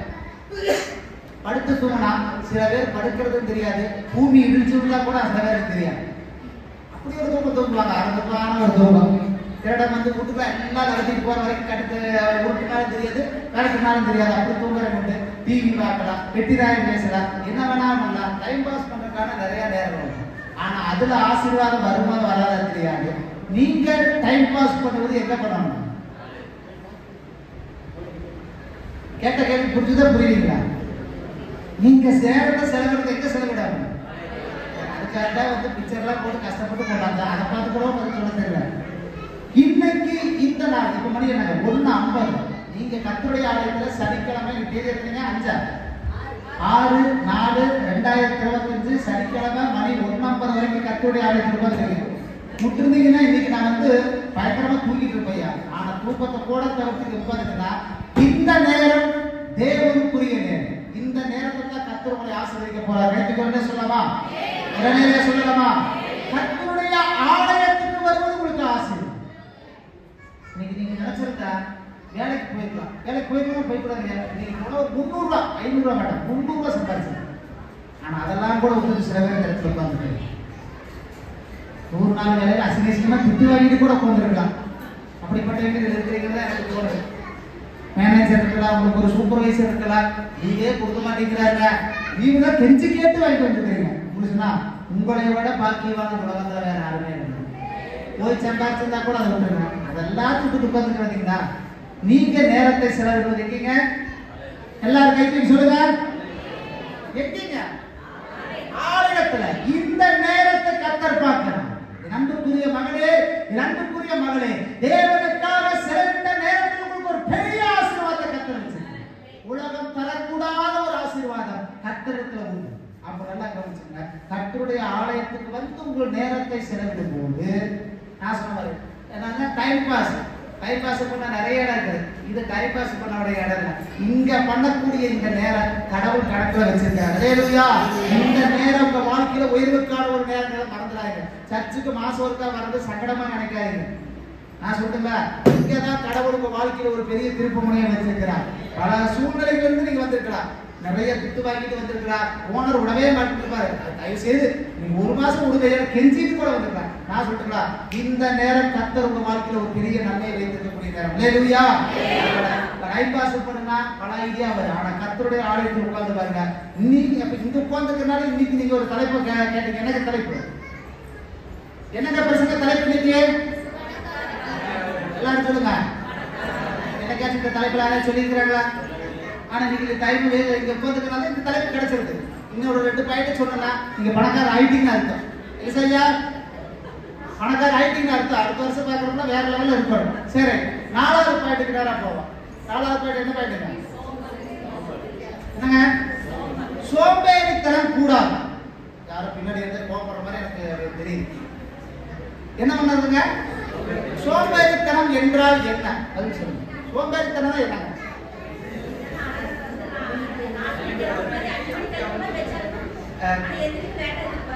சரி, ஞாபகம் சொல்லிட்டா. அதாவது சோம்பேறித்தனம் என்ன? குறித்த காலத்தில் செய்ய வேண்டியது செய்யாம இருக்கிற பேர் சோம்பேறி. செய்ய வேண்டியது செய்யாம இருக்கிற பேரு அப்ப நான் வெளியே ஓட்டத்துல கூட்டி வச்சிருக்கேன் சொல்லிட்டு போயிடுவாங்க. ஆனா திரும்பி வரப்ப எப்படி இருக்கு? ஐயோ மறந்துட்டப்பா. அதுக்கு பேர் தான் என்ன? செய்யோங்கிறது வந்து செய்யாம இருக்கிறதுக்கு பேர் தான். சரி, அப்ப 4வது பாயிண்ட்டுக்கு நேரம் வர்றப்போ யாக்கோபுடைய வாழ்க்கையில அவர் சோம்பேறித்தனமா இருக்கவே இல்லை. பணக்காரனாருக்கு பல பாயிண்ட் 3 பாயிண்ட் சொல்லிட்டேன். 4வது பாயிண்ட் சொல்லிட்டு இருக்கிறேன். 4வது பாயிண்ட் என்ன பாயிண்ட்? சோம்பேறித்தனம் இருக்கவே கூடாது. சோம்பேறி அப்படின்னு சொன்னா அதுக்கு இன்னொரு மீனிங் சொல்லலாம், அசால்ட். என்னங்க அசால்ட்டா இருக்கிறது பேர் என்ன? செஞ்சா கிடக்குதுங்க வரும்ல, பாத்துக்கலாம். அப்ப வந்து சரின்னு வந்து அது வாயில வராது, செஞ்சா கிடக்குறாங்க. செஞ்சுட்டா தான் பரவாயில்ல, செஞ்சா கிடக்குறதா என்ன அர்த்தம்? அப்போ அசால்ட் என்பதுக்கு தான் சோம்பேறி என்ற ஒரு பொருள். பாட்டி சொன்னா அதாவதுங்க பொதுவா எல்லா மனுஷனுக்கும் டயர்டு இருக்கு. டயர்டு எனக்குலாம் என்னடா, நேற்று 4 மணிக்கு நான் பஸ் ஏறினேன். 4 மணிக்கு பஸ் ஏறி 12 மணிக்கு கோயம்புத்தூர் போய் பிள்ளையை பார்த்துட்டு 3 மணிக்கு வெளியே வந்து 3 மணிக்கு திருப்பூர்ல பார்த்து திருப்பூர்ல இருந்து கோயம்புத்தூர்ல திருப்பூர் வரப்போ மணி 6. நேற்று பொழுதுக்கு சோறு கிடையாது. காலையில் ஒரு இட்லியை குடிச்சு அதான் நான் சோறு கிடையாது. 6 மணிக்கு கிருகிருப்பு தள்ளிடுச்சு. நான் பிள்ளைங்க ஹோட்டல் கடை கேட்டேன். திருப்பூர் அவ்வளோ பேர் சிட்டிக்குள்ள ஹோட்டல் கடையும் இல்லை. 1.5 கிலோமீட்டர் நடந்து போய் பார்த்து போட்டு திருப்பி அதே 1.5 கிலோமீட்டர் நடந்து வர வரைக்கும் ஹோட்டல் இல்லை. சரி, அப்புறம் ஒரு கடையை வச்சு இருந்து சாப்பிட்டு வந்தேன். நான் சொன்னேன் அதாவதுங்க டயர்டு இருக்கு. இப்போ எனக்கெல்லாம் சரியான டயர்டு. இன்னும் சொல்லிட்டேன், என்னுடைய இப்போ கூட நிலைக்குன்னா 4 மணிக்கு நான் எந்திரிப்பேன். 10 மணி வரைக்கும் எனக்கு உட்கார்றக்கே டைம் கிடைக்கும். ஒரு மத்தியானத்தில் ஒரு மணி நேரம் ரெஸ்ட். அப்பதான் நம்ம வந்து பெட்டில் படுத்துட்டு காலை நீட்டு இந்த பாதை நடந்து எனக்கு இந்த 2 பாதம் நிற்க கூட முடியாது. உண்மையை சொல்லணும்னா பிரசங்கம் பண்ணணும்னு சொல்லி கத்துடைய ஒரு கடற்கனால நிற்கிறேன். என்னால் இவ்வளோ நேரம் நிற்க முடியாது. அந்த இடத்துல அந்த 2 பாதம் படிச்சுன்னா அந்த அளவுக்கு எனக்கு வலிக்கும். உங்கள்கிட்ட பிரசங்கம் பண்ணி உண்மையை சொல்லுங்களா, நீங்க உற்சாகமா இருக்கிறனால எனக்கு இப்போ வழி தெரியலன்னு நினைக்கிறேன். நீங்க சந்தோஷமா சிரிச்சு அதே ஆன்லைன் சொல்லுங்கிறது எனக்கு வழி தெரியும். என்னாச்சுன்னா நான் சொன்னா டயர்டு எல்லா மனுஷனுக்கும் இருக்கு. ஆனா டயர்டையே பழக்கப்படுத்திக்க கூடாது. டயர்டை என்ன பண்ணிருக்கூடாதுங்க, ரொம்ப நேரம் நிற்க முடியலைங்க மாஸ்டர், அப்போதைக்கு நிற்க முடியல. ஆனா அந்த அம்மா ரொம்ப நேரம் நிற்க முடியாது. அதை அப்படியே பழக்கப்படுத்திக்கூடாது. முடியாததுங்கிறது வேற. ஆனா முடிஞ்சதை முடியாதுன்னு சொல்றது மகா பெரிய தப்பு. முடிஞ்சதை முடியாதுன்னு சொல்றதுங்க. ஆமா, இன்னைக்கு பேசுறேன் என்ன போச்சுன்னா முதல்ல சேர்ந்து உட்காரதான் பேசணும் போச்சு. ஒரு காலகட்டத்தில் கீழே உட்கார்ந்தா பண்ணுனா முட்டி நம்ம முட்டி போடுவோம், எல்லாரும் முட்டி போட்டாங்க. இன்னைக்கு முட்டி போடுறதுனா என்னங்கிறதே மறந்து போச்சு. ஏன்னா சேர்ந்து உட்காந்துட்டுங்க எதுக்கு முட்டி போடாட்டி காலமெல்லாம் மாறி போச்சு. முட்டி போட தெரியும், நிக்க தெரியும், ஜெபிக்க தெரியும். ஆனா இப்ப என்ன வருது, நாகரிகமான பேசுற உலகத்தில் என்ன போச்சு, கொஞ்சம் கொஞ்சமா எல்லாம் மறந்துட்டு இருக்கிறோம். தயவாக கேட்டுக்கொள்ளுங்க, முடிஞ்சதை மட்டும் செய்யுங்க. ஆனா முடியலைக்கு ஏமாற்றக்கூடாது. முட்டிக்காக நிற்கிறான்னு சொல்றாங்க. நம்ம நாள் சக்திக்காக நிற்கலாம், 5 நிமிஷம் 10 நிமிஷம் நிற்கலாம். அரை மணி நேரத்துக்கு கொஞ்சம் கஷ்டம் தான். ஆனா இன்னைக்கு மணிக்கணக்காக முட்டி போட்டு ஜெபம் பண்றவங்க இருக்கிறவங்க இருந்தா சொல்றாங்க, இல்லைங்கய்யா நான் முட்டி போட்டே பழக்கம் இல்லை, முட்டி போட்டா இடுப்பு வலிக்குதுங்க, எந்திரிச்சு நிற்போம்னு சொன்னா 5 நிமிஷம் நிற்பாங்க. அடிக்கிற மாதிரி இருக்குது, அடிக்கிற மாதிரி தான் இருக்கு. ஆனா வலிச்சு உட்காந்துருக்கோம். டயர்டு இருக்கத்தான் செய்யுது. நான் சொல்றதை புரிஞ்சுங்க, டயர்டை பழக்கப்படுத்திக்காது. 5 மணி நான் சொல்றேன், இப்போ நான் சொல்றேன், ஆரம்பத்துல தான் பாத்தீங்கன்னா மணி அடிக்குதா இல்லையா, அலாரம் அடிக்குதா இல்லையா, கோழி கூவுதா இல்லையா. இங்க 5 மணிக்கு நான் சொல்லிச்சேன், எங்க நான் இங்க உறுதி செஞ்சிருப்பேன். ஆனா அங்க 4 மணிக்கு இருக்கு. பொழுதுக்கு ஓடுற ஒடியார கஷ்டம் தான். நான் தூங்க முடியல. டயர்டு இருக்குதான். டயர்ட காரணம் காட்டக்கூடாது. என்னைக்கு நம்ம வாழ்க்கையில டயர்ட காரணம் காட்டினீங்கன்னா ஆசீர்வாதத்தை நீங்க இறந்து போறீங்கன்னு அர்த்தம். 4வது பாயிண்ட் என்ன பாயிண்ட்டுங்க, அதான் சொன்னீங்களா, டயர்டு அசால்ட்டா இருக்காது. உங்க வாழ்க்கையில அசால்ட்டா இருந்தா ஒண்ணு பண்ண முடியாது. அதுக்கான ஒரு பழமொழி ஒன்று சொல்லுவாங்க, நோகாம நோம்பு கும்பிடுறது அப்படின்னா. அது ஒரு பழமொழி இருக்குது. கஷ்டமே படக்கூடாது. ஆனா எப்படி பண்ண பணம் வந்துடணும், ஜாலியா இருக்கணும், சந்தோஷமா இருக்கணும், கஷ்டப்படாம கிடைக்கல.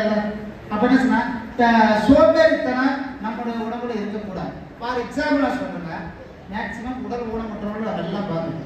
கண்ணு தெரியாதவங்க பார்த்துருக்குறோம், காலுக்காரங்களை பார்த்துருக்குறோம், எல்லாருமே ப்ராக்டிக்கலா பார்த்துட்டு இருக்கிறேன். கண்ணு தெரியாதவங்க வீட்டுல படுத்தாலே கிடக்கிறது எங்காச்சும் நீங்க பார்த்துக்க முடியுங்களா? ஐயா நீங்க சொல்லுங்க, கண்ணு தெரியாத எப்ப எந்த இடத்துல எந்த சூழ்நிலை பார்த்துக்கிறீங்க சொல்லுங்க, பார்த்ததை சொல்லுங்க.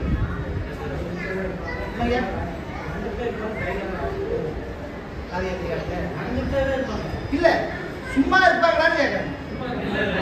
என்ன பண்ணுவாங்க,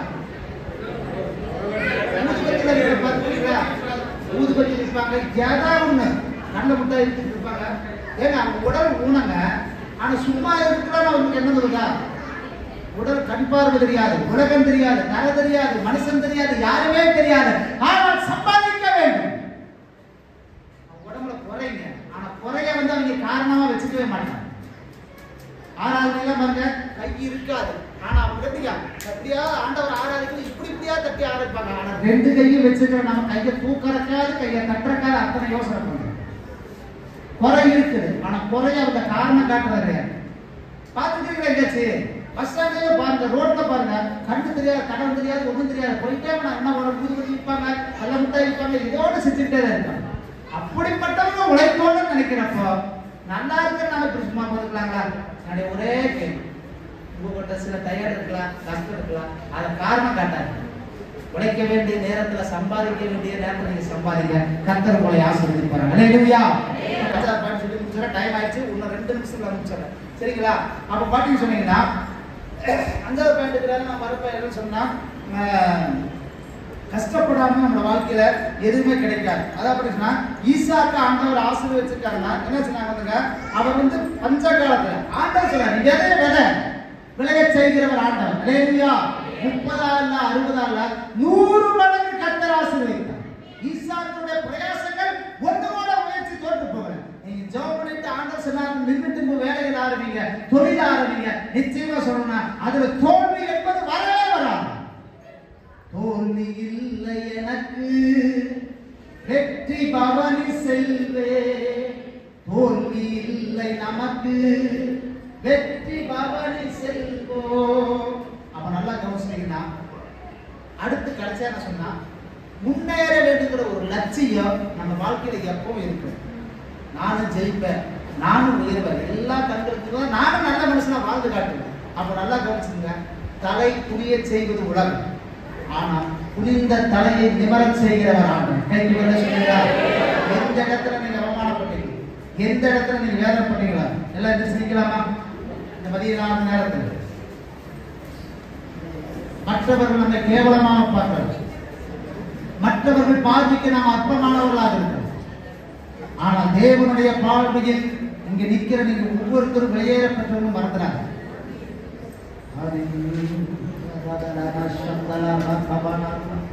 ஒரே ஒரு 5 நிமிடம் மாத்திரம் நீங்க ஆண்டவருடைய இருதயத்திலிருந்து ஒப்பு கொடுத்து ஜெபிக்க போறீங்க. இதனால் கேட்ட சத்தியத்தின்படி நான் உன்னை கீழாக்காமல் மேலாக்க, வாழாக்காமல் உன்னை தலையாக்கவே சொன்னான். ஒரு பெரிய உயர்வை ஆண்டவர் தரப்படுகிறது. நிறைய பேர் நினைச்சிருக்கலாம் நீ எப்படி வாழ்றேன்னு பார்த்தாங்க, நிறைய பேர் நினைச்சுக்கலாம் நீ என்ன ஆக போறேன்னு அவங்க நினைச்சிருக்கலாம். அவங்க நினைச்ச நினைப்பு வேற, இந்த இடத்துல தூக்கி நிறுத்துவது ஆண்டவர்.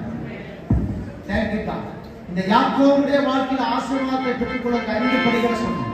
இதே ஸ்டெப் நீங்க உங்க வாழ்க்கையில இங்க செயல்படுத்துறப்ப நிச்சயமான ஒரு பெரிய ஆசீர்வாதத்தை கர்த்தர் தரப்போகுது.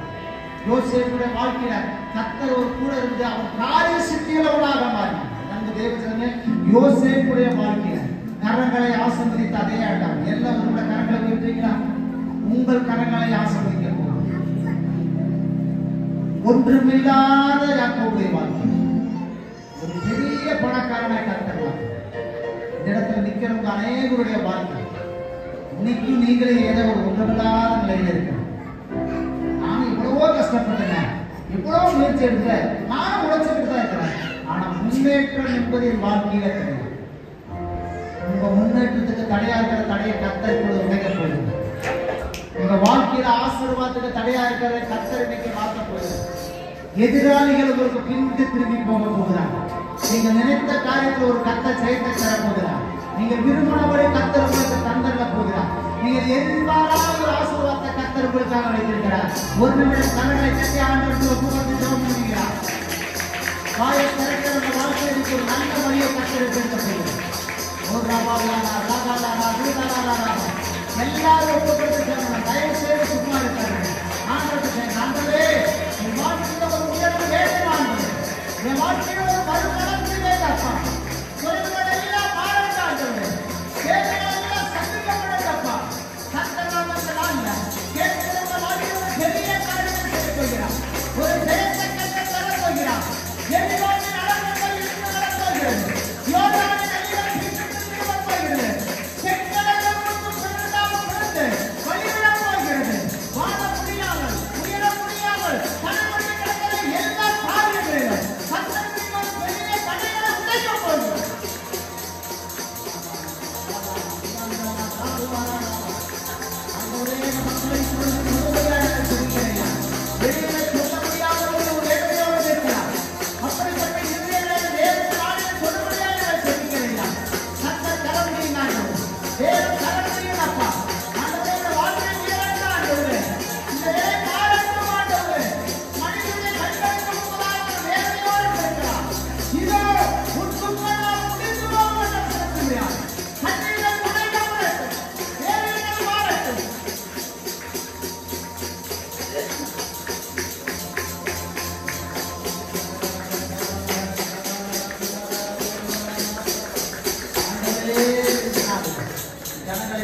மறுபடியாக சந்திக்கிறது. 2025 வருஷம் முடியிருக்கிறது. இவர்களும் ஒரு பணக்காரர்லாம் உலக பிரகாரமான ஆசீர்வாதமாக ஆவிக்குரிய ஆசீர்வாதமாக உயர கடன் எல்லாம் கட்டினேன். வீண் செலவுகள் எல்லாம் மாறும்.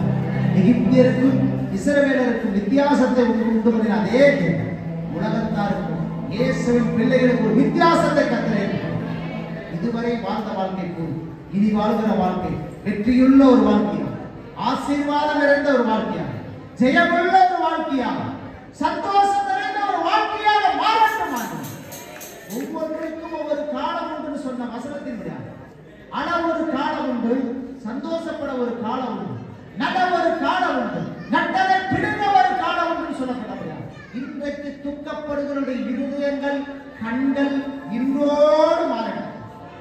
அழுதவருடைய கண்கள் எல்லாம் சந்தோஷத்தால் நிரப்பட்டப்ப வேதனையான இந்த இருதயம் மன மகிழ்ச்சியாக மாறட்டார்கள். இவர்களின் சந்தோஷத்தை நன்மையும் கிருபையும் பெற்றுக் கொடுக்கும்.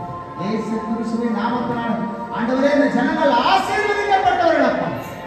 ஐஸ்வர்ய சம்பளருடைய பிள்ளைகள் இனி வறுமையா இருக்கக்கூடாது, கஷ்டத்தோடு இருக்கக்கூடாது அப்பா. குடும்பத்தில் நீங்க எவ்வளவு சம்பாதிச்சாலும் இல்ல பற்றாக்குறை அப்படிங்கிற ஒரு நிலையெல்லாம் மாறி ஒன்றுக்கு குறைவில்லாத ஒரு வாழ்க்கை வாழணும். எடுக்க குறையாத சகல சம்பத்துகள் பெருகி இருப்பதா, பணங்கள் பெருகட்டு, உணவுப் பொருட்கள் எல்லாம் நிரப்பட்டார்கள். எண்ணெய் இல்ல, பருப்பு இல்ல, அரிசி இல்லைங்கிற அந்த வார்த்தையே வேண்டும். எல்லா களத்தையும் பூரணமாவதா. காசுக்கு வழி இல்ல, வருமானத்துக்கு வழி இல்ல ஒரு வார்த்தை நீங்க வாழ்க்கையில் வரவே கஷ்டம்.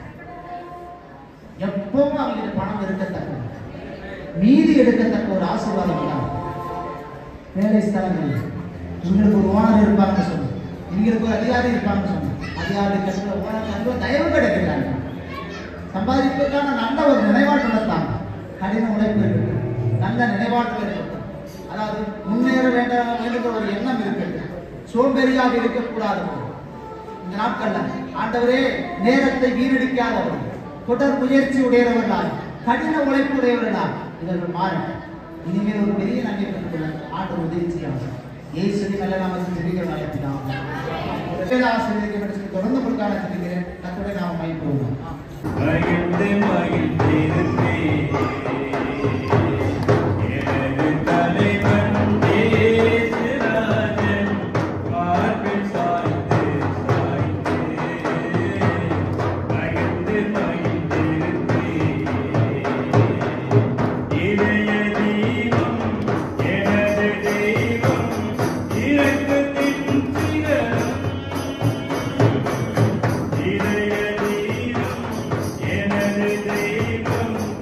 இரக்கத்தின்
வசனத்தையும் விதைத்து அதை ஆண்டவரே 30 100 கடந்திருக்கிற யாக்கோபை ஆசீர்வதித்து போல வந்த ஒவ்வொரு பிள்ளைகளும் கர்த்தரை ஆசீர்வதிக்க வேண்டும் அப்பா. செய்தி மூலமாக இன்னும் வர்த்திக்க பண்ணுவீர்கள் அப்பா. ஊழியர்களாக இன்னும் அநேக தேவைகள் கர்த்தர் அதை சந்திக்கின்றே இந்த இருக்கிறோம்ப்பா. அவர்கள் கர்த்தரானதை ஊழியத்தை இன்னும் அவர்கள் பெரிது செய்கிறாக அதிகாரத்தில் கைவு கிடைக்கட்டுமானவரே. அவர் இன்னும் அதிகமாக ஊழியத்தை பெருக ஊழியம் அநேக தேவைகளை கர்த்தர் சந்திப்படியாக இருக்கிறார்கள். எனவே இன்னும் ஊழியத்துக்கு அதிகமான ஆட்கள் தேவைப்பா. வாகனம் தேவை, போர் எல்லா தேவைகளும் சந்திக்கும்படியாக இருக்கிறார்கள். கொடுக்க கரங்களை காணிக்கை கருத்து ஆசீர்வதிப்பதற்காக இருக்கிறார்கள். ஆண்டவரே குறைவானது ஒழுது போய் என்று சொல்லுகிறப்பா. எங்களுக்கு குறைகள் எல்லாம் மாறிட்டாண்டவரே நிறைவானது உங்கள் வார்த்தை இருக்கிறாங்க. நம்ம அனைவரோடு கூட தங்கியிருந்தாங்க.